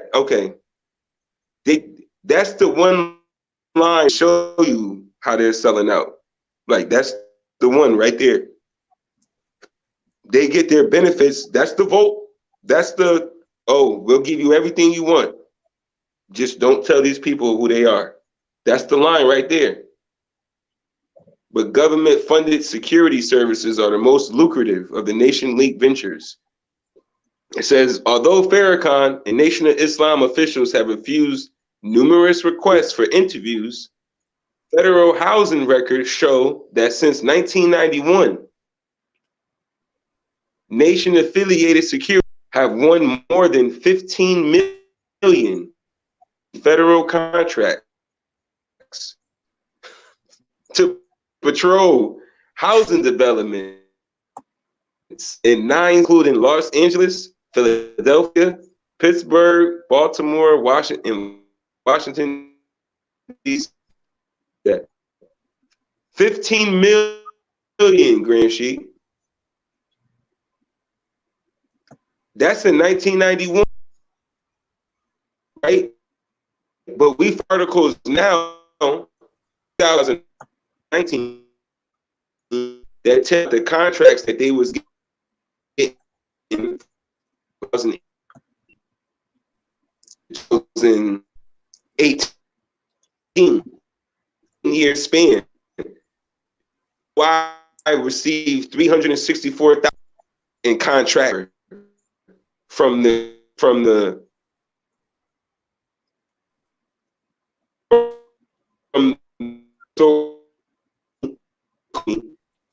364,008 to 2019 or 8.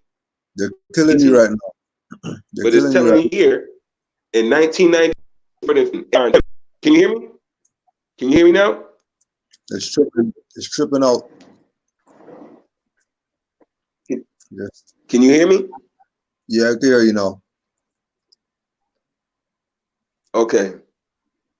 I was just going in on the 15 million. Yeah. Because if they're getting 15 million now, I mean, in 1991, that was in 1991. That's almost 20 years ago. But we just read another article from 1976. How long have these people been getting notes to sell us out? In Chicago, the nation-affiliated New Life Self-Development Company received $2.3 million in contracts to patrol 2 small public housing complexes on the west side, as well as Rockwell Gardens, one of the city's most dangerous developments. To those who live in public housing projects in Chicago and other cities, nation-linked companies have brought controversy.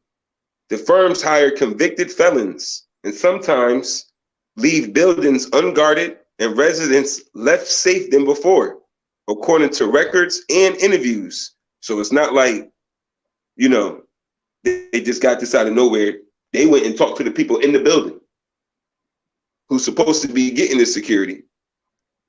It says, there is no safety in this building now, said Francine Lomax, 26, who has been raising her 6 children in Rockwell Gardens high-rise for 6 years. Quote, I very seldom even see the guards, so I don't let my kids out of the apartment. I don't let them, well, now we know kids is a misnomer. I don't let them out of the apartment. I don't let them play on the walkways. They don't ride their bikes.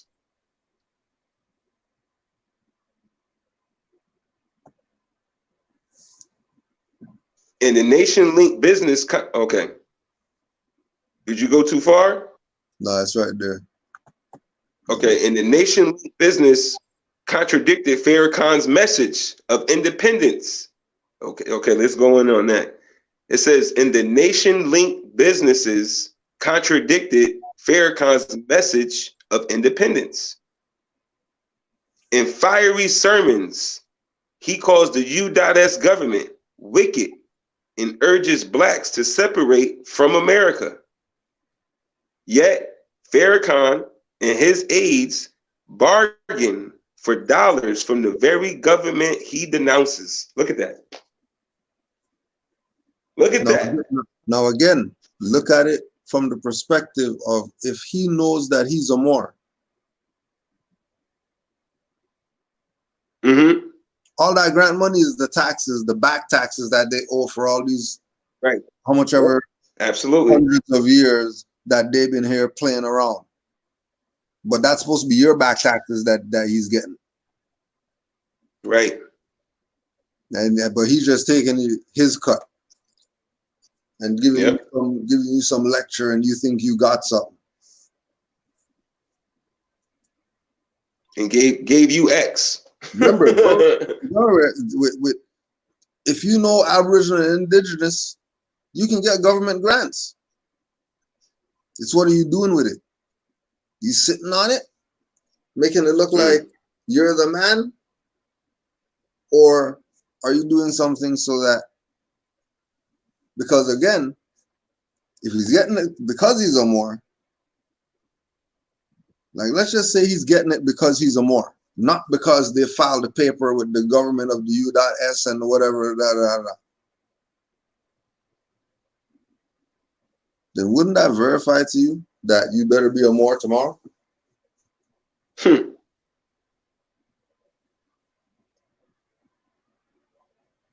If that could go on because he's a Moor, but we could talk BS about he got the government funding and he's taking money from the white man and he's contradicting his message of independence and all that. What if that's not the perspective?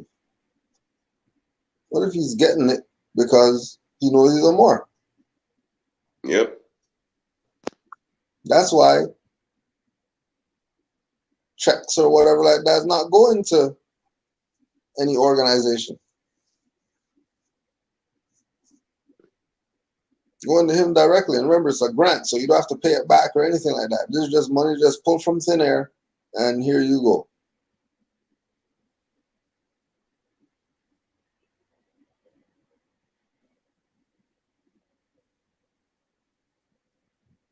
Because keep in mind, the whole thing is just tell the people that they're Moors then. If you're talking, if everybody knows he has a message of independence, the message of independence should be for everybody, not just limited to you and your aides. You see, they're talking about them and their aides. You know that they're playing club. You know they're playing Scottish Rite. Yep. You know that they're playing Prince Hall. As soon as they start playing around with the membership as if being a member is what it's about. No, it's about being a national, because all these people know that they're Moors. But they're not telling you. And them not telling you is a problem.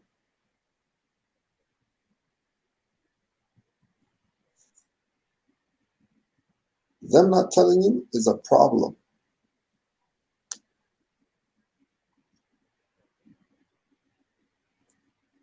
Because statelessness is why we have nothing, and why only the people who are on top or whatever have something. And they're trying to tell you about, yeah, you know, you can do it too and all this stuff, when odds are stacked against you.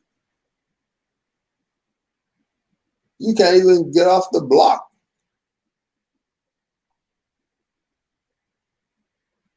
Why? Because the perpetual the perpetual approach of pushing our people are stateless and not or knowing that it is a ritual and it's going to keep people in perpetual servitude so they could rape the system forever and then set up their generations so only their generations could be happy. You tell me all these people that we know who look like us in the world can put some finance together and clear off everybody's debt. They can't, or they don't want to.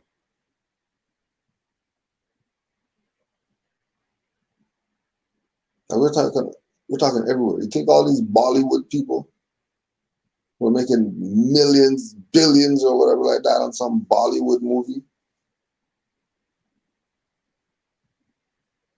Can't just put some finance together and solve all the problems? Problems are like that. That's all it is. You know that it's a deeper thing. And this is why having awareness of status and how it applies in society will make you really see the benefit of why you need to start questioning these people.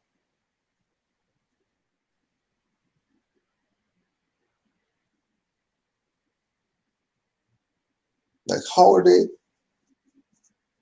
able to do such things? Like, you're looking at this like security thing or whatever, right? Like, that's not supposed to be just for some events or whatever. That's supposed to be the police for the nation, the military for the nation.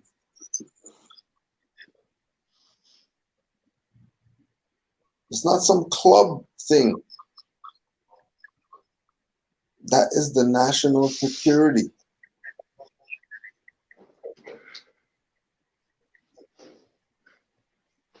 It's not just some security business.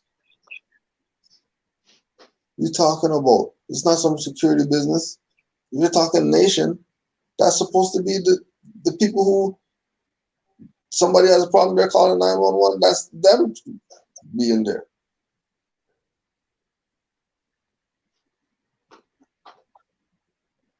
Because remember, they're going to use the terms as if it's a nation.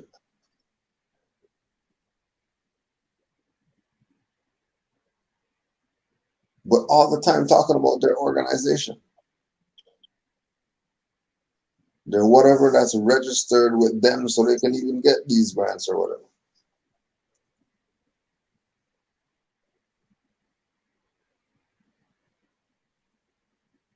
There's a lot more. Was there any other parts of it? You stopped at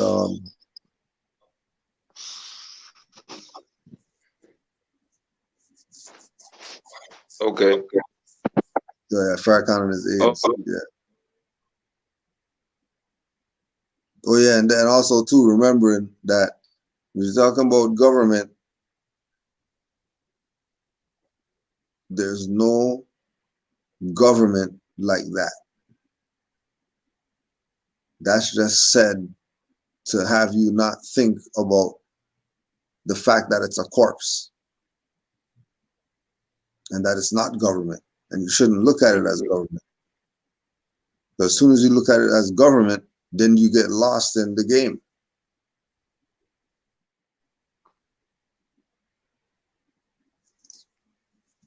Sorry, Mark, go ahead. Says, you can hear me? Yeah, I can hear you. Says the security contracts have enabled Farrakhan to present himself as a bold social reformer. Who else, he argues, has so squarely confronted the violence and social chaos that tear through the heart of inner city projects? What is it about us, Farrakhan asked in this speech last year, that we can go into a dope-infested housing project with no guns, and the crime rate goes down. The drug pushers leave, and mothers who are rearing their children in the absence of men find safety and security for them and their children under the influence of unarmed Muslim patrols. The deals that put New Life in charge of Rockwell's security started with a series of negotiations between Lane and Farrakhan's son-in-law, Chief of Staff Leonard Sarsi Muhammad. At the time, Lane was in a jam as a private businessman. He had developed the Continental Plaza Mall on South Side, but by 1993, the mall was drowning in debt. Banks were suing Lane to collect more than $3 million in unpaid loans, and he desperately needed an anchor tenant. Lane says Sarsi Muhammad approached him, and the two soon were involved in talks about vacant supermarket space that dominated the mall. Eventually, Sarsi Muhammad agreed to a $10,000 a month lease to install a grocery store there. The store never opened, and no money changed hands, Lane said. But he said having the signed lease in hand helped him restructure his debts and avoid foreclosure. Now, how was that? It continues too. At the same time, Lane said he and Sarsi Muhammad talked about some CHA security contracts for the New Life Security Company, which also is run by Sarsi Muhammad. Lane said he asked Farrakhan's son-in-law if the proposed security company and supermarket were in arms of the Nation of Islam, and Sarsi Muhammad told him they were not. Nevertheless, Lane said it was essential for him to have another meeting in which he sat down with Farrakhan to get the final approval of both deals. Quote, I wanted to make sure that he, Farrakhan, would support it, Lane said. I wanted to know whether he was opposed to it. He said, absolutely not. Lane said he had no conflict of interest in acting as both CHA chairman and as a private businessman during his decision with Farrakhan and Sarsi Muhammad. Now, my thing is, real quick, if Farrakhan didn't want absolutely nothing to do with it, why was he reaping the benefits? Because he's telling Lane he don't want nothing to do with it. But at the same time, you guys are getting all the money. It says, okay, the security and supermarket deals were totally unrelated, he said. I'm not ever going to give anybody anything where the CHA is not getting the most for their money. See that?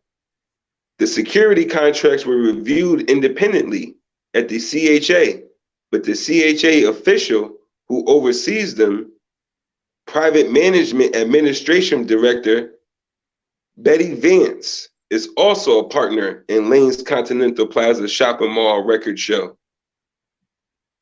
Vance said she had no conflict because she wasn't directly involved in any of those negotiations. See, people trying to get themselves away because they know that they smell smoke. This ain't right, what they about to do. So people trying to distance themselves from what's going on. They turn people around, he said. They tell people who are mad at government, the establishment, and white people to stop moaning about what somebody hasn't done for you and get up off of your ass and do something for yourself. At the time, New Life was incorporated, but it did not have a state license to provide security services and no previous contracts to list in its bid application.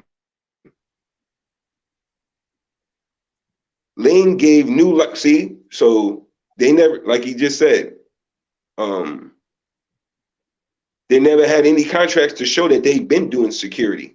So what they basically did was They see that Lance was in a bind, and they targeted this man because he was in a bind. They didn't come to help or nothing like that. They came because they knew that they can reap some benefits. And this guy right here, he's in a bind right now, so he's going to need us basically more than we're going to need him. So let's use that. And that's exactly what they're doing. Because Lance is like, Lane is like, it's whatever. He just doesn't want his business to close. Close down, yeah. Right. He says Lane gave new life an extraordinary boost. He put Sarsi Muhammad in touch with partners who would enable the company to function. So now, here we go, right here, showing you how they're going to be able to do their thing. When they first talked to me about security and management, I said, yeah, I'm willing to take some risks, but you've got to go get yourself partnered up, Lane said.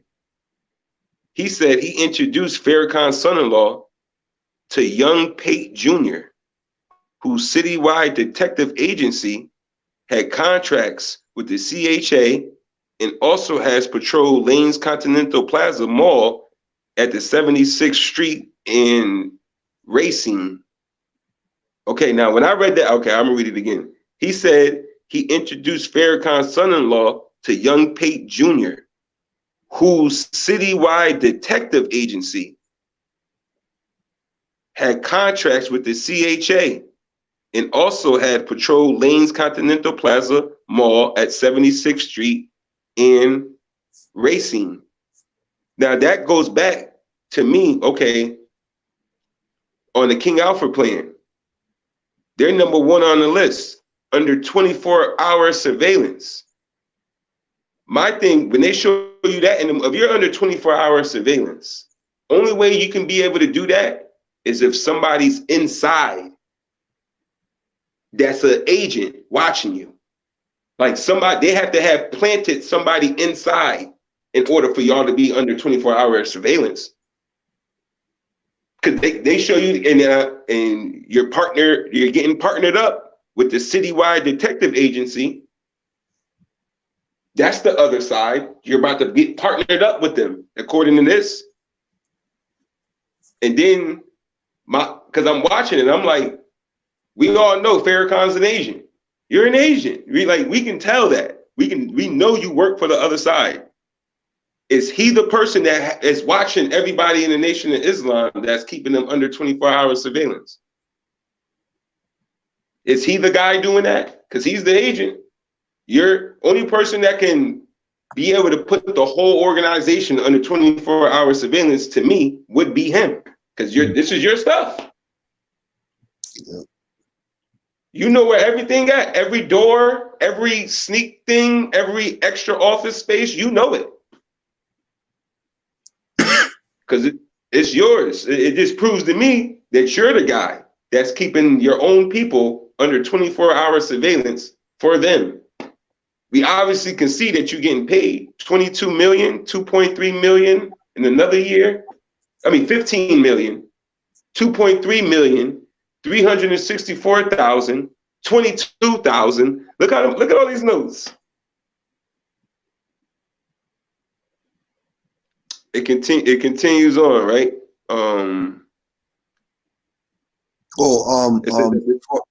Before you go on, somebody was saying in the chat, Clifford E. Hazel Bay is the 33rd 97-degree sovereign grand commander of the Supreme Council, ancient and accepted Scottish rite of Freemasonry of the Southern and Western Hemisphere, and Alim El Bay is a part of his lodge. Clifford E. Hazel Bay Lodge number 1. Yeah. But he's more. CM Bay, he's a lodge, but he's more. He's not Negro, black, colored. He's not hiding the fact that he's a Moor. Alim El Bay doesn't hide the fact that he's a Moor. You don't see no Mason. Doesn't hide to the people. With the fez on and all that stuff. How come you don't have his way? How come all these Masons, if Alim El Bay is a Mason and he could wear a fez outside, how come everybody else in the lodge isn't wearing a fez outside?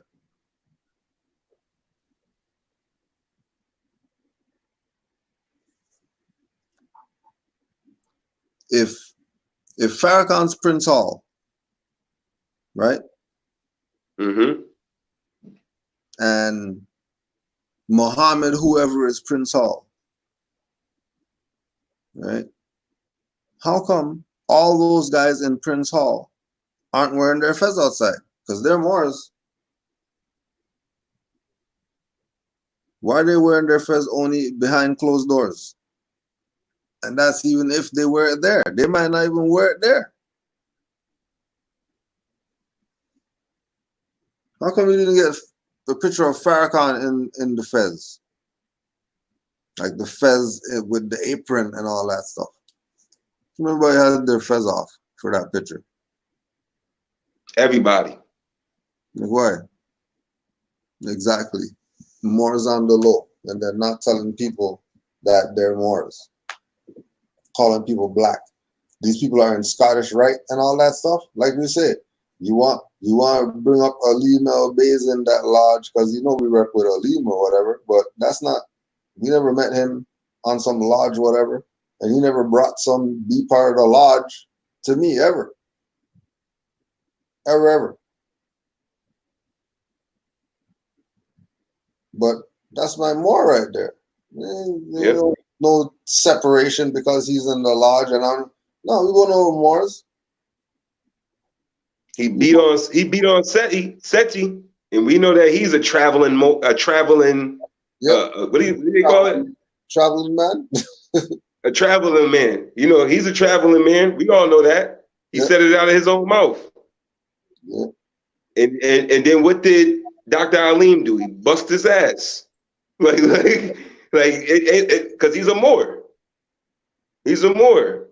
That's why the Grand Sheik always expounds on, I don't care what you do, just put more in front of it. And I'm like, yeah, that's what I'm with. I don't care what you do. Once you put more in front of it, hey, let's run. Let's go with it. Let's go with it. Because now you can't really sugarcoat it because I'm a Moor. All of this stuff is mine. But when you got people like Dr. Wesley Muhammad, when he wants to talk about the ancient connections of Freemasonry, he skips right over the Moors and wants to talk about Kemet. Back to Kemet. And I'm like, yo, see that? That's a problem.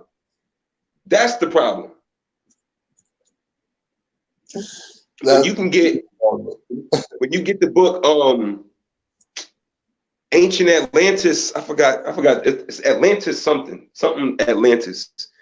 He talks in that book, European, telling you the Knights Templars, all of them learned from the Moors. But the Moor guy is trying to put you back to Kemet over there. When we all know on here, when we study, all that stuff started here. And then went over there. But they're still teaching the bastard version of the Moorish science. Still keeping the dogma going. Yeah. Still keeping it. When Dr. Alim, when he breaks it down, it's automatic. Moors brung this, the Moors brung that, show you every different type of way they said the word Moor, breaking it all down. Breaking it all down. Breaking it down. Not playing no secret games. No, not at all. Because what? Even if he took an oath, he's a Moor. There ain't no binding oath on no Moor. Some lodge oath is binding on a Moor. Please. The Moors, especially if Moor knows that this is about nationhood and this is not about a club, some organization or some association or some whatever people think a Moor made. So because that was made by a Moor, we're chasing that. Stop the BS. Moorish nation. That's why we have a flag. Because it's a nation. You go check right now, the flag flying in the UN. People talk, oh, that's not the right star and all this madness. What are you talking about? How hard is it to digest that the work was done already? And people who know that the work was done have been playing games because most of them telling me that the work's done. They're keeping this mental slavery thing going on about the work's not done. We need to keep doing stuff. Nationality is the work's done. Once you got nationality, that's it. Everything's over. But no, that's too much. That's too much. Islam, war. Go ahead. Islam. It says, at the time, Lane's Mall Company owed citywide $195,494. Court papers filed in 1994 show Cersei Muhammad submitted bid documents describing New Life as a quote-unquote branch office of Citywide, enabling the nascent firm to meet state licensing requirements. Lane then sent Cersei Muhammad to the real estate company of William Moorhead and Associates. You got to put us in here. You got to put us in here no matter what. Lane then sent Cersei Muhammad to the real estate company of William Moorhead and Associates, which already managed 5 CHA housing projects. They created a joint venture with New Life to provide security for and to manage Rockwell Gardens. Finally, Lane put Cersei Muhammad in touch with A.T. Hopkins, who ran a Southside supermarket company. Cersei Muhammad was going to have Hopkins run the store at the mall, Lane said. So it's not like you'd have total novices. Security pacts with firms tied to Nation of Islam are the subject of a congressional probe led by Representative Peter King, who has discussed the government of financing the Nation of Islam through the contracts. Who is financing the Nation of Islam? The quote-unquote government. Right there. Representative Peter King telling you. At a March 2nd hearing, UDOT's housing security. Go ahead. And one more thing to keep in mind too, with Peter King and King Alfred plan, that all leaders, all Congress, all the whatever, will be unseated at once. Yep. So Peter King throwing them under the bus right now. It's part of their, since you want to be down on this side, we get to slap you sometimes. They show you that in the movies. Yep. Once you sold your own people out, yeah, we'll give you some things, but you get treated like scum. It says at a March 2nd hearing, UDOT's hearing security, Henry Cisneros said his staff limited review indicated that the security firms were distinct from each other and from the church. Nation of Islam's officials have taken pains to describe the business as completely separate from the church, and Farrakhan is not listed as an officer of any of the companies. Look at that. Oh, hold on. Oh, my bad.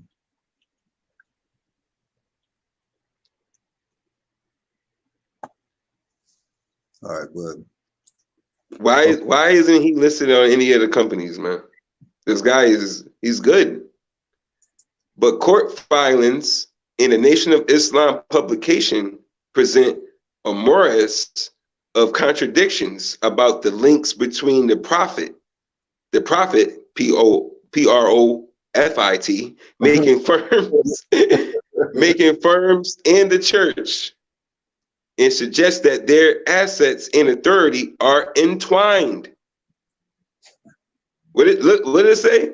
It suggests that their assets and authority are entwined. So the church and the Nation of Islam, assets and with who they get their authority from are all entwined. Look at that. That's crazy, man. And new, because they make it seem like all of that stuff is separate. But the master teacher Taj tells you, oh, but when they on Friday, when they all the imam of this, the pastor of this, the such and such of that, when they all go to their meetings on Friday, they ain't none of that in there talking about that. Because they all intertwine together. It said in New Life's bid application to the CHA, for example, Cersei Muhammad described the company's founders as, quote, members of the Nation of Islam Security Force, and traced New Life's history to the NOI Security Agency Incorporated of Washington, D.C. For letters of reference, New Life submitted memos written in praise of NOI's Washington efforts. NOI, in turn, is a for-profit company founded by William Muhammad, the Nation of Islam's supreme captain. So when you do research and they tell you, oh, the Nation of Islam is a non-for-profit, that's a lie. Because they're telling you who the leader is and you can go look them up. It says in Washington, Superior Court papers filed when NOI sued the city last year over alleged civil rights violations. Civil rights? NOI attorneys, civil rights. But El Hajj told them human rights. Start bringing these people to the world court or whatnot. Khalid said, I'm a Moor. Not exactly.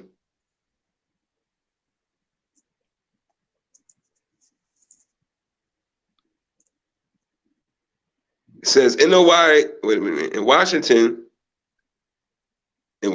Superior Court papers filed when NOI sued the city last year over alleged civil rights violation. NOI attorneys stressed the connection between the security firm and the church. That's the NOI's attorney telling you. NOI is associated with the Nation of Islam under the guidance and directions of the Honorable Minister Louis Farrakhan, documents say. In a 1992 article in the Nation's Final Call newspaper. Hold on a second. That's the NOI is the church they're talking about? Yes, man. Yes. Yes. That's why I keep trying to tell them. They're the same thing. It's the same thing. The church and the Nation of Islam is the same thing. In 1992, article in the Nation's Final Call newspaper, NOI director William Muhammad attributed media reports critical of the security company to Jews who don't want any financial benefits to come to Minister Farrakhan. Why is that? New Life proved controversial once its guards arrived in Rockwell Gardens near Jackson Boulevard and Western Avenue in June 1994. On a recent afternoon, two guards sat studying in a newspaper in the grimy cinder block room beside the entrance of a high-rise in the heart of the complex. Neither paid attention to the young men who streamed through the lobby and clustered at the outer door, where they flashed gang signs and yelled taunts and greetings at passerbys. The guards wore red bow ties and close-cropped hair, but said they were not Muslims. They had been hired only a few weeks ago. They said had just completed double shifts and weren't getting paid overtime. I'm getting a lawyer, one said. Now look at this. Look at these. Oh, come on, man. You can scroll up a little bit. Oh. Green sheet, please. Yeah. I caught up in the reading. The guards were reading the want ads. Why would the guards, if they at work, be reading the help wanted ads? Like, you already got a job. And Without guns or arrest powers, the nation centuries must have the trust of residents to keep the peace, and at Rockwell, they have all but lost it. Eternal memos generated by Lane's aides tracked the slow deterioration of contract that in many ways New Life never was equipped to handle.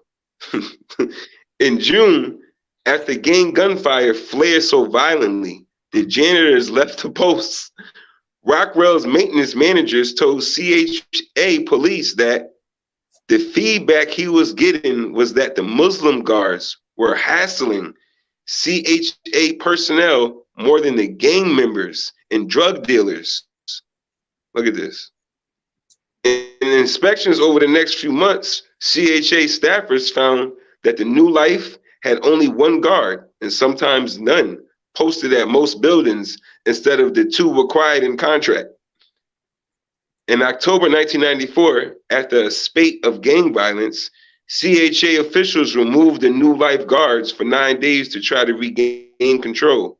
When the guards went back to their posts, extra units of CHA police were deployed. With the added police, serious crime in the complex fell 41% in November compared to those months the year before. Except for those 2 months, the level of crime at Rockwell had not changed appreciably from the year before, CHA police records show. So when the NOI was doing security in the projects, crime never went down. In fact, they're saying that the Nation of Islam were the people who was causing most of all the problems, more than the drug dealers and the gang members.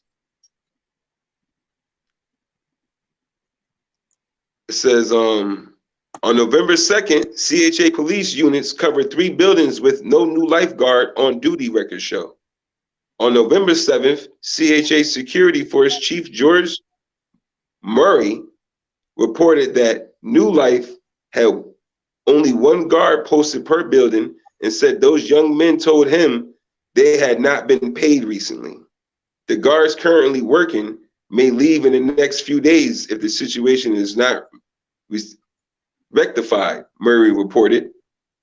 Look at that. It wasn't even, look. So if he got to 15 million or the 2.2 million or whatever, because that's what they do now to already know, all these scammers out here get all of these grants and they pocket what they want. And then they give everything else out for the crumbs. That's the whole game with the grants. Mm-hmm. You know, you get to pocket some, but then you go and buy the cheap stuff for the people. So that's what Farrakhan doing the same thing, not paying the security people, but pocketing all the grant money that he was getting. It says, many of the guards listed on News Life roster in January were convicted felons. Tribune background checks of 30 showed that 10 had recently felony convictions in violation of state laws that prohibit convicted felons from working as guards. 1 guard was serving felony probation terms for 3 separate heroin selling convictions, 2 of which came in August. And they got these guys out here patrolling. 1 was sentenced to July to a year's felony.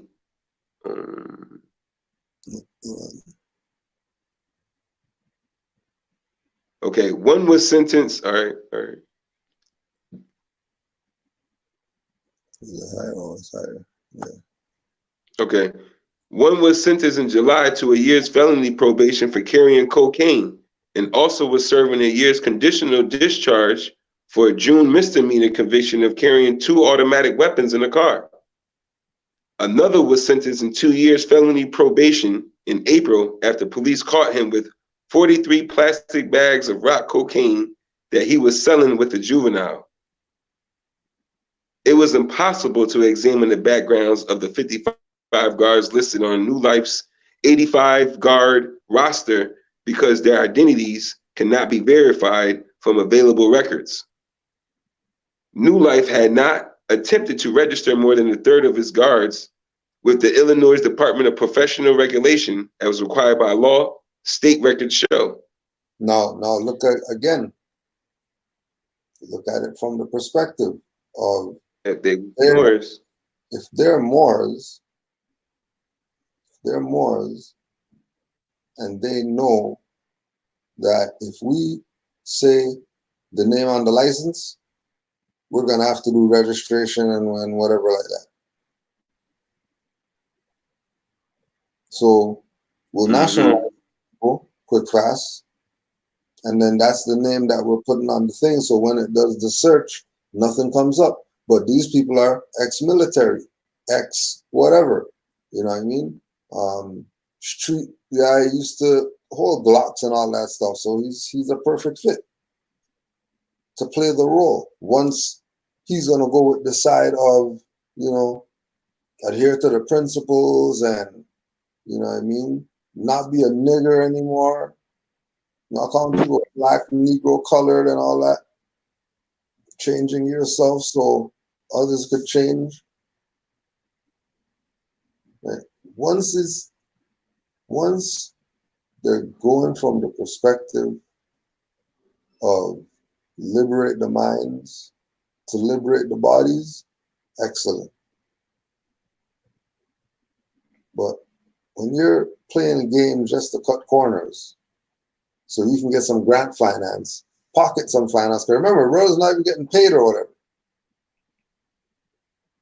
Brothers not even getting paid. Still working.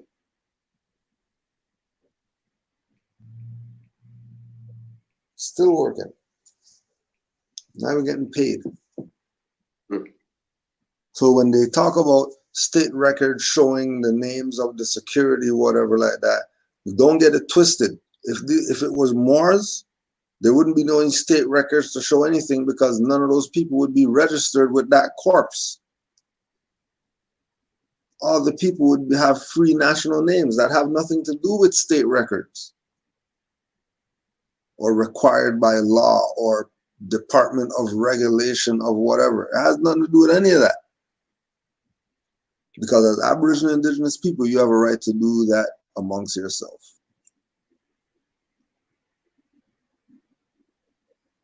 Go ahead, Maura.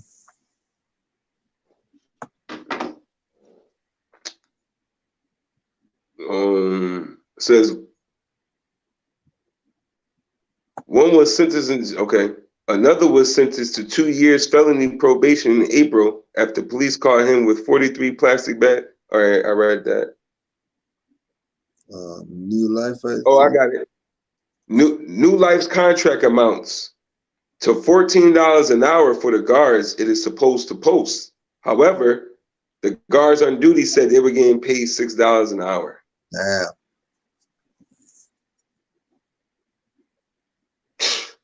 The men paid New Life about $200 for training courses.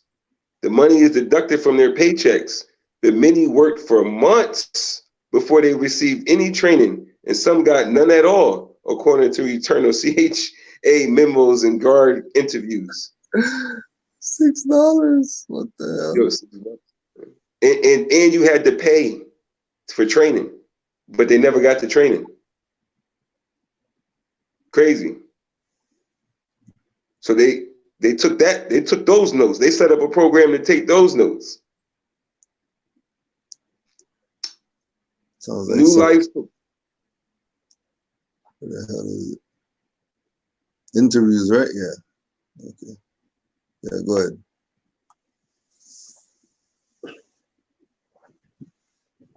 Okay. Some current former guards said New Life supervisors discouraged them from writing reports about violent incidents in the project, potentially suppressing crime statistics and making Rockwell look safer than it was. Look at that. They're the masters at suppressing. When the staffers from the UDOT's Department of Housing and Urban Development reviewed the nation's affiliated security contracts in preparation for the hearing earlier this month, they decided not to interview Rockwell residents at their apartments citing safety considerations. A HUD or HUD report shows instead HUD staffers attempted to contact residents by telephone. Of three dozen Rockwell residents interviewed by a Tribune reporter at their homes on recent afternoons, though only 1 in 4 said the buildings were safer than before, or that they felt the Nation's Guard were effective. So 1 out of 4 people would say, they was doing good or whatever. When I go out at 6 o'clock every morning, those guards are in there asleep with their lights on, and I come out of my apartment tiptoeing, said Renee Johnson, 40 years old, who has lived in Rockwell for 14 years. It's like they're friends with the gang members around here, or they're scared of them, and they just let them go right on through. So they do nothing. They don't even do anything, man. I wouldn't need it. You're not giving me my money. You're giving me $6. What do you think I'm gonna do? $6. Security, bro. And remember, they're literally cracking day. They ain't got no guns, no handcuffs, no nothing. They're out there, haircut, bow tie.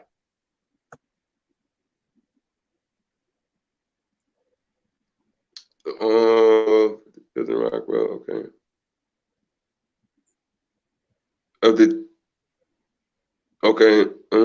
When I got, all right. New Life's proposal to the CHA said that throughout America, nation-affiliated firms have provided top security and raised community self-esteem. But records and interviews depict a different picture. In Washington, several NOI guards have been arrested in battles with police, court records show.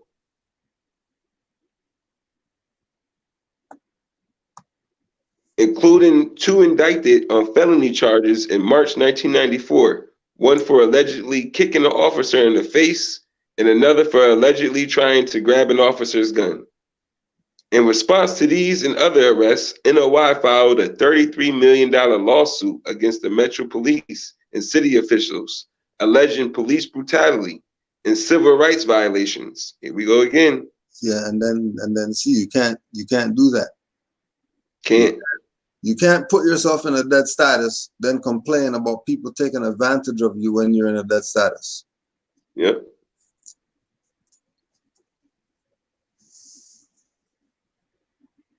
I just think it's funny too how he uses 33.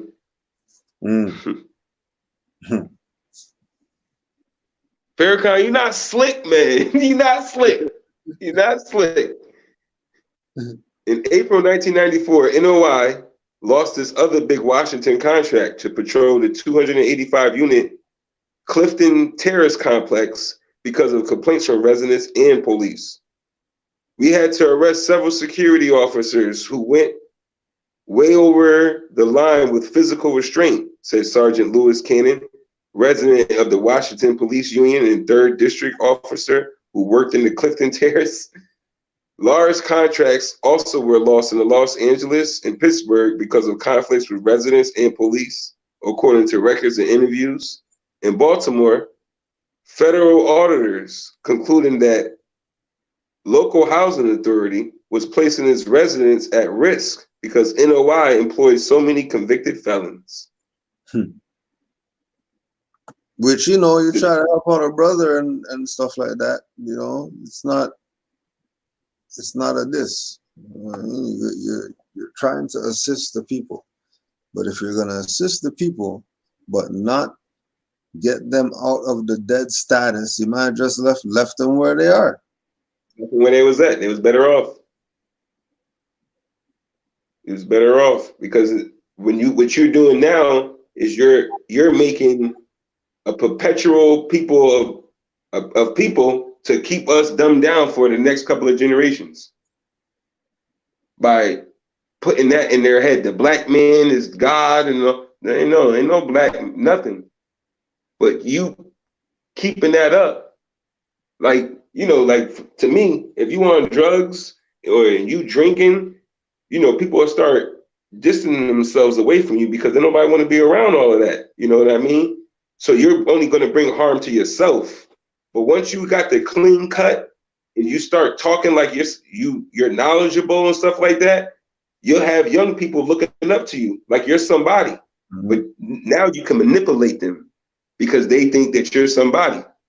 When the drunk and the guy who's getting high, everybody knows that, okay, he doesn't get all the credit he could possibly get because of what he's doing.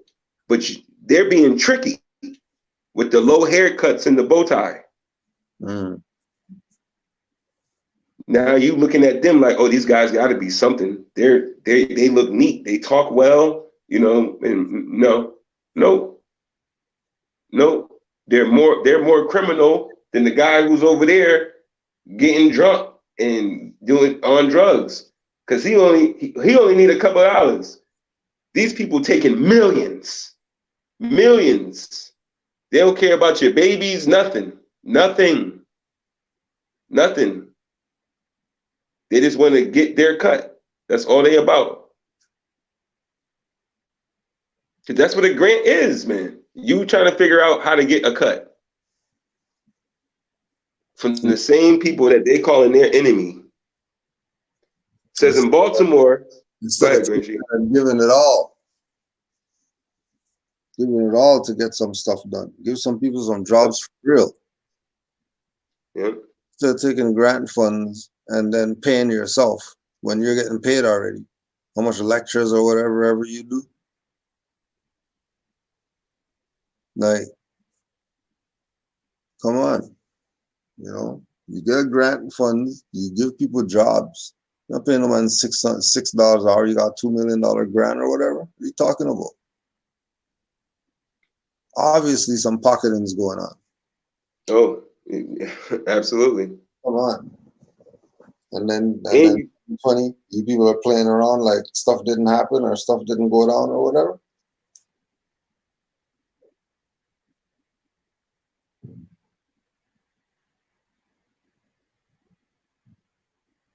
Shit.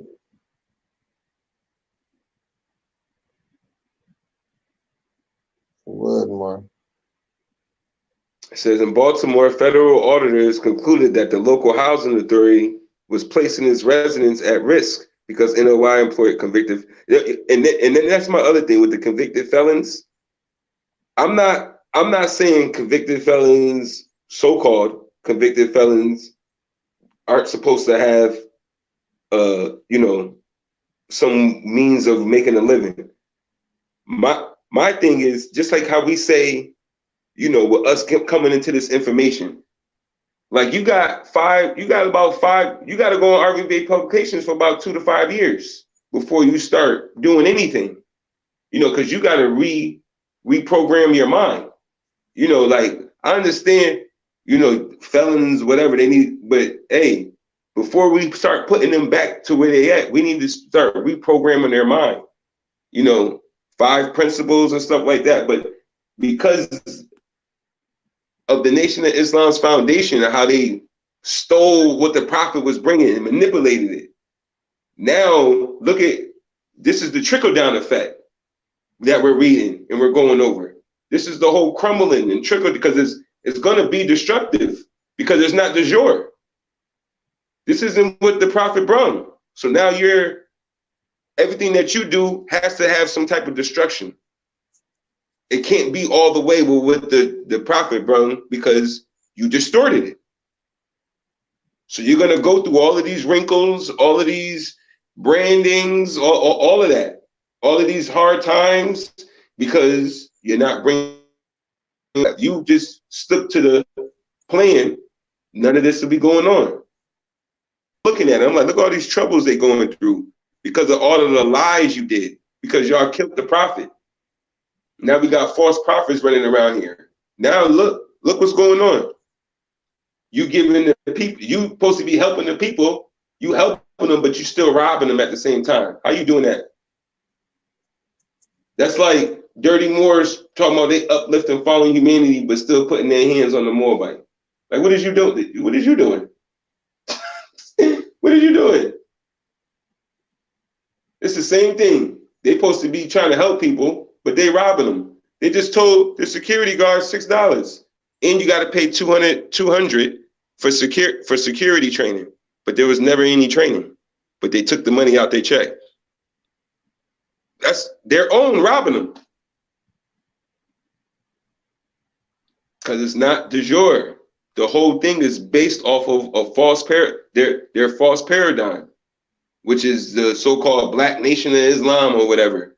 If they would have stuck to what the Prophet brought and not being jealous of his fame and nobility, we'd still be on a roll. But they took the check. They opened up that boat and Negro colored black dirty Moors got happy. Got happy. Super happy.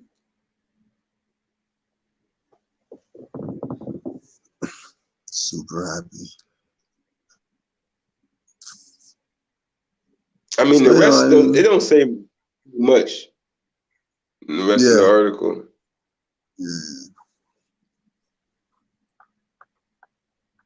All we're saying is, but be open.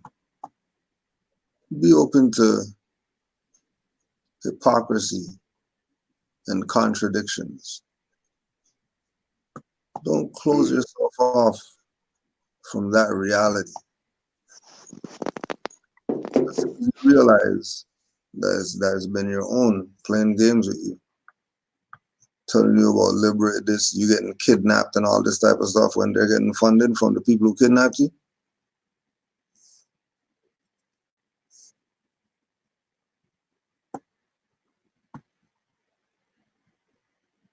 No.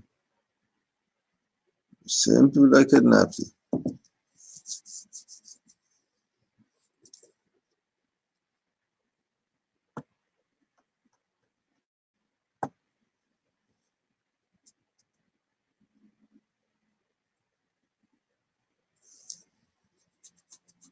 Not sure what that is. The Grand Elder, the La Param. Who are the black men the Nation of Islam are talking about when black is a code noir, when black is the law of king? I don't know what you're asking, but I know that as soon as they talk about black people, they're talking about stateless.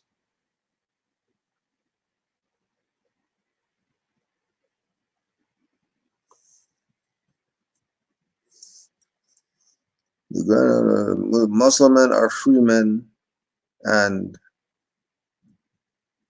in full life on Allah. Where the idea come from, the Muslim men are civilly, nationally dead. It came from the European because that's how they get jurisdiction. By claiming that our people are something that they're not, which makes them civilly, nationally dead.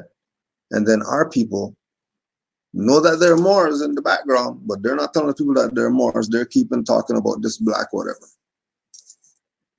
And that's the problem, the perpetuation of statelessness.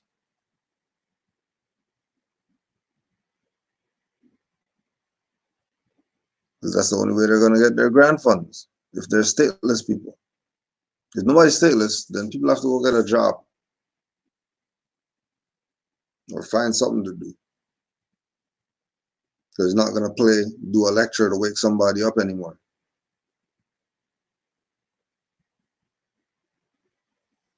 That used to work.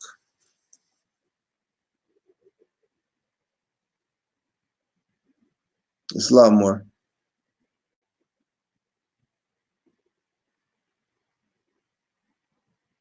I'm not hearing you. Oh. You have your thing on. You want your thing on?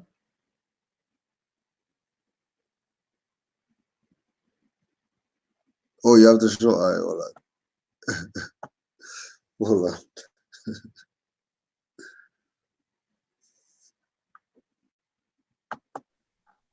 Okay, yeah, there we go. Yep.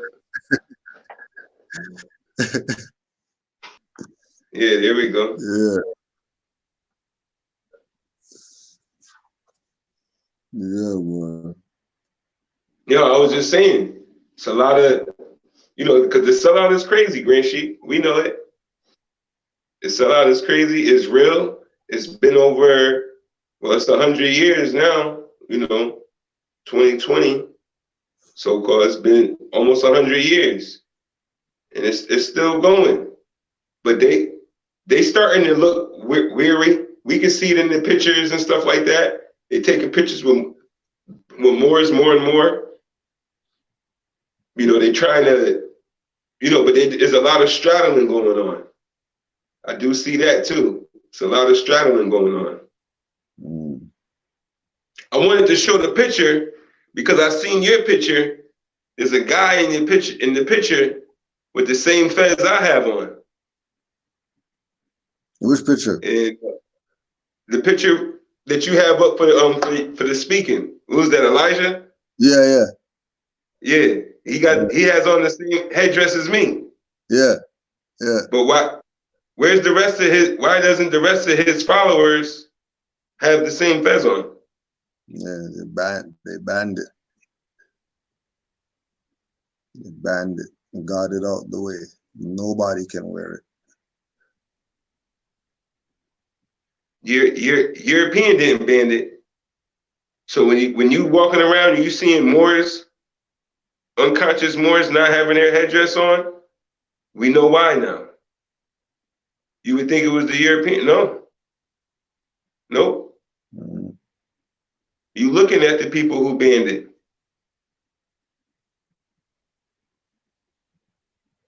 That's crazy. That's crazy, man. I tell her, my Moabite, she be like, why are you so mad? I be like, my son didn't do nothing to nobody. Why they doing this to him? They don't even know my son. And look what they doing to him. Look what they don't even know my son. And she be like, what? Looking at me like, you bugging. And I'm like, nah, man. I wouldn't want nothing to happen to my son. But there's so much going on that's already set up for him for failure because of the sellout. He doesn't even have a choice. They almost make it where we don't even have a choice because of how hard the sellouts be going. But you know how they do, Green Sheet. They'll come at us or come at you and be like, "Why are you coming at your brother? Why why can't you guys just unify?" And no, they killed the prophet. And they're Say that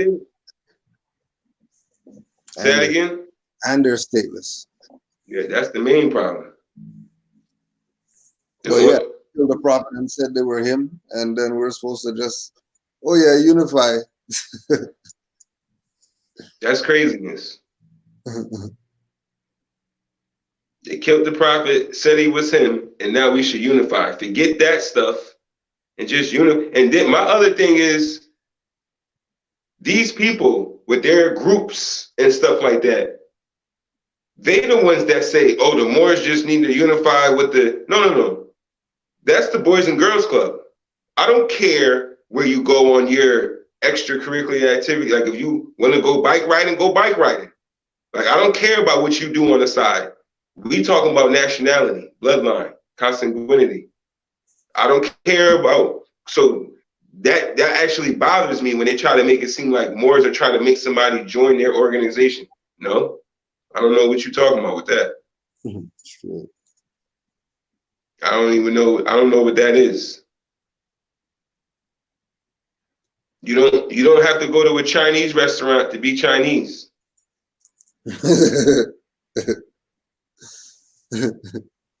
Like it's crazy to me that they do all of that. And the dirty people try to, we gotta meet the people where they're at, but you guys been saying this. Prophet was off the scene 1929, 1928. So when are we gonna start telling the truth? Because you guys doing that, we got to meet the people where they're at. You're just lying to the people. You're not meeting the people where they're at. You're just lying. In the guise of, oh, we got to meet the people where they're at. No, you've been lying to the people. Just tell the truth. That's all. Just tell the truth. Black this, black what we mean black to mean. Yeah. To us, black means, to us, black means whatever. Yep. Why can't, since we're the fathers of civilization, why can't we make black a nationality? What? That's like, I told you earlier, we're the fathers of civilization. Why can't 2 + 2 be 5? Let's just change it to 5 now. No, that's wrong. What do you mean? That's wrong. You can't do that.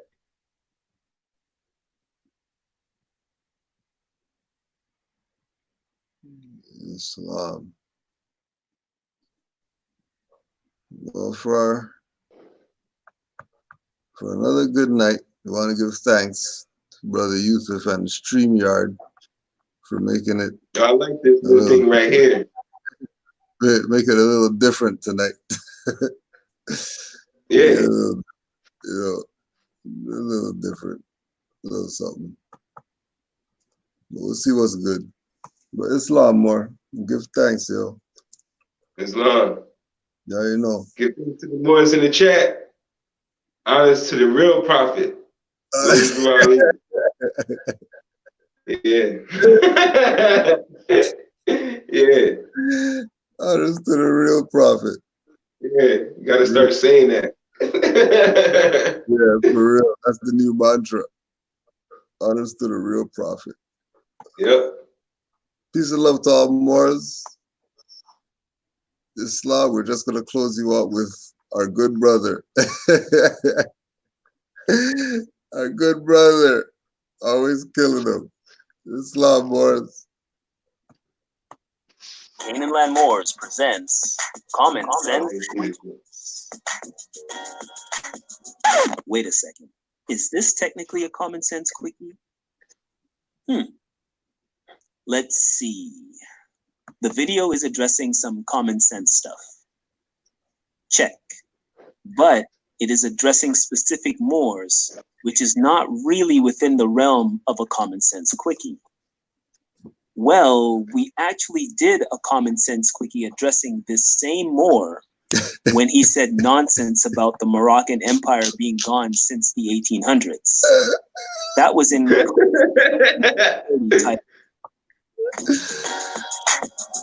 Wait a second. Is this technically a common sense quickie? Let's see. The video is addressing some common sense stuff. Check. But it is addressing specific Moors, which is not really within the realm of a common sense quickie. Well, we actually did a common sense quickie addressing this same Moor when he said nonsense about the Moroccan Empire being gone since the 1800s. That was in Common Sense Quickie number 30, titled Present Moroccan Empire. So far, technically, we are still within the realm of a common sense quickie. Check. All right. About the length of this video. For a common sense quickie, it has to be 10 minutes or under. Man, just over 14 minutes. Well, looks like we have to pull in Audible. Canaanland Moors presents Common Sense Longing. Yo. What we do here is we add some common sense thinking to everyday situations or comments that may arise. Want to give it a try? So, according to the Gregorian calendar, it is the year 2020. And can you believe it? There are Moors that still think United States of America is America. You big bummy. I mean, dang. So, in order to quell this nonsense once and for all, let's take it back to grade 4 geography class. Hi, boys and girls. Today we will learn basic geography. So first off, let's find America on a map. Do you know what a map is, girls and boys? A map is where you find out where countries and continents are. Sounds exciting, doesn't it? So, boys and girls, do you know what a continent is? Well, a basic description of a continent would be a big piece of land that has many different countries in it. And all the continents in the world begin with the letter A. You have Australia, Asia, Africa, Antarctica, and America. Cool, right? Now, some people say that Europe is a continent, but when I was growing up, it wasn't a continent. So we will not count it as a continent for this lesson. All right, now here is something really cool, children. When we go to the continent America, it is broken down into 3 parts. You have North America, Central America, and South America. Cool, huh? But when you look at it on a map, you only see North America and South America. Wanna see? So here is a map, and here is North America and South America. And here is North America on a globe.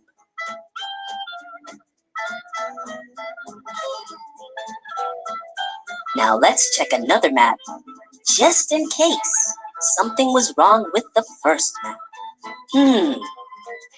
Looks the same to me.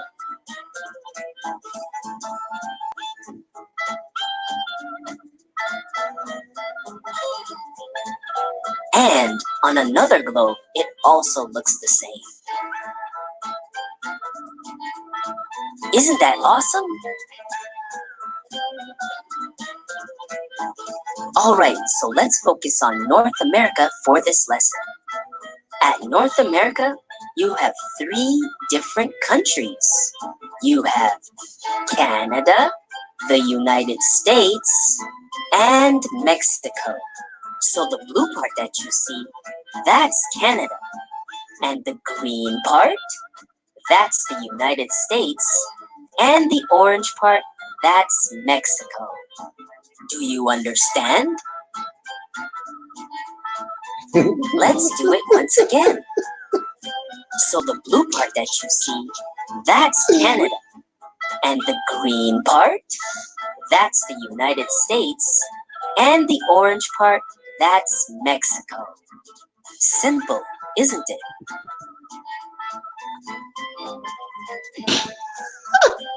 Let's do it one more time.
so bad, end quote, are the same Moors always saying that they teach what Prophet Noble Jew Ali brought, and they are for unity.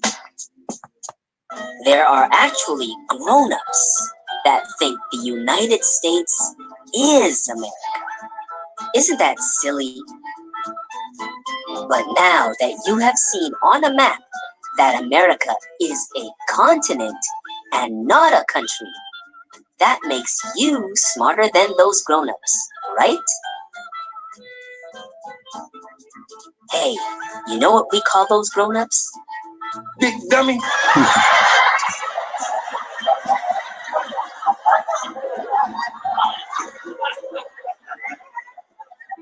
Anyway, children, that is your basic grade 4 geography lesson for today. See you next time.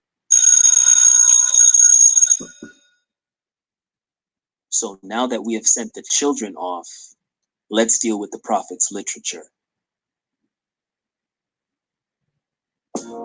Interesting how these same Moors that say Canaanland Moors are quote unquote Moorish Canadian and not Moorish American, and that quote Canaanland Moors want to be American so bad, end quote, are the same Moors always saying that they teach what Prophet Noble Jew Ali brought, and they are for unity. The thing that boggles my mind is that these Moors fail to realize three obvious things. Number one, we all pretty much have the same Circle 7 Quran. Number two, we can all read. And number three, chapter 47 is the same in all Circle 7 Qurans. So, the obvious thing to do is to go to chapter 47 and read what Prophet Noble Jew Ali wrote about our ancestral estate.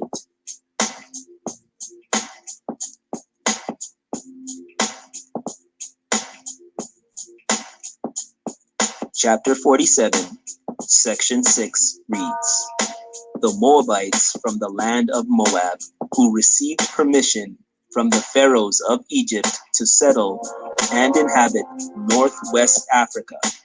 They were the founders and are the true possessors of the present Moroccan Empire, with their Canaanite, Hittite, and Amorite brethren who sojourned from the land of Canaan seeking new homes." Section 7. Their dominion and inhabitation extended from northeast and southwest Africa across Great Atlantis, even unto the present North, South, and Central America, and also Mexico and the Atlantis Islands before the Great Earthquake, which caused the Great Atlantic Ocean. So, question number one. If, according to Prophet Noble Jew Ali, our ancestral estate is North, South, and Central America, including Mexico and the Atlantis Island, where does quote-unquote Moorish Canadian come in? Question number two. Was the country, quote-unquote Canada, around from since before the land split and the Atlantic Ocean was created? Now let's take it to the 101 or 102 Quran questions for Moorish Americans, questions number 13 and 14.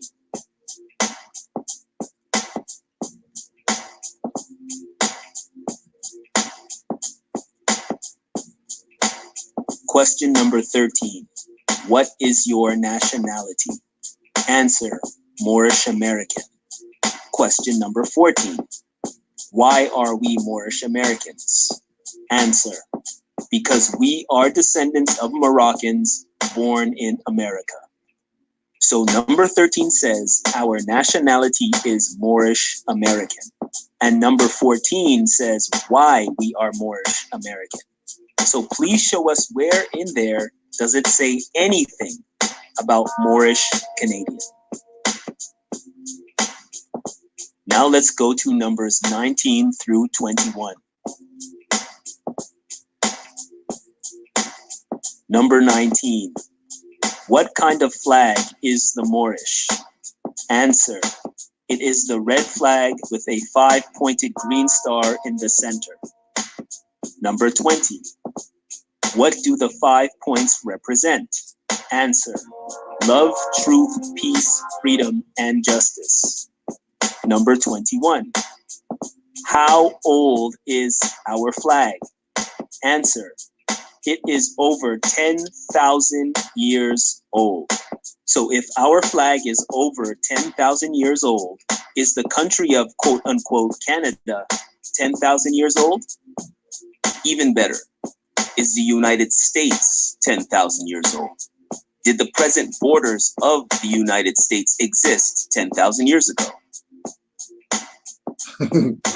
Did the present borders of Mexico exist 10,000 years ago? So where are you getting this quote-unquote Moorish Canadian thing from? What the hell are you talking about?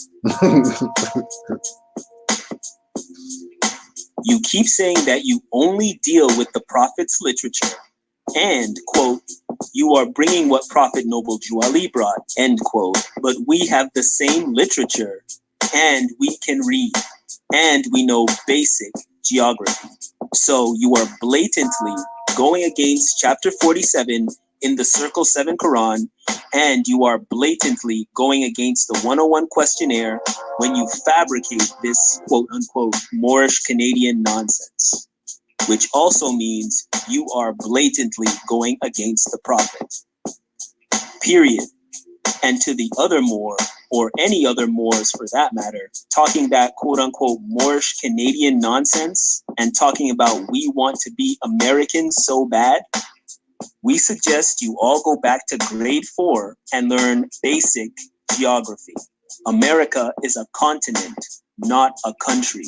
So if we are quote-unquote Moorish Canadian, that would make you quote-unquote Moorish United Statesian, not Moorish American.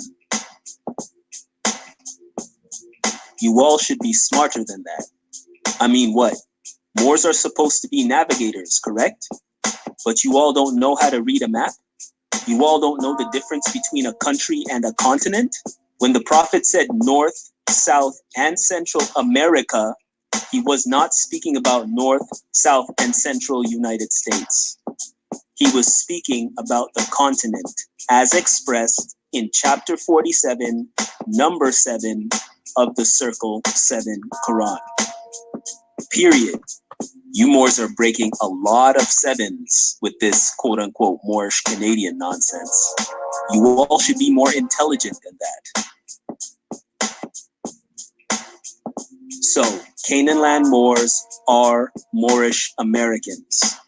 Just like Moors at the United States, and Moors at Mexico, and Moors at the quote-unquote Caribbean islands, just like Moors at Venezuela, just like Moors at Brazil, and Argentina, and Peru, and Paraguay, etc.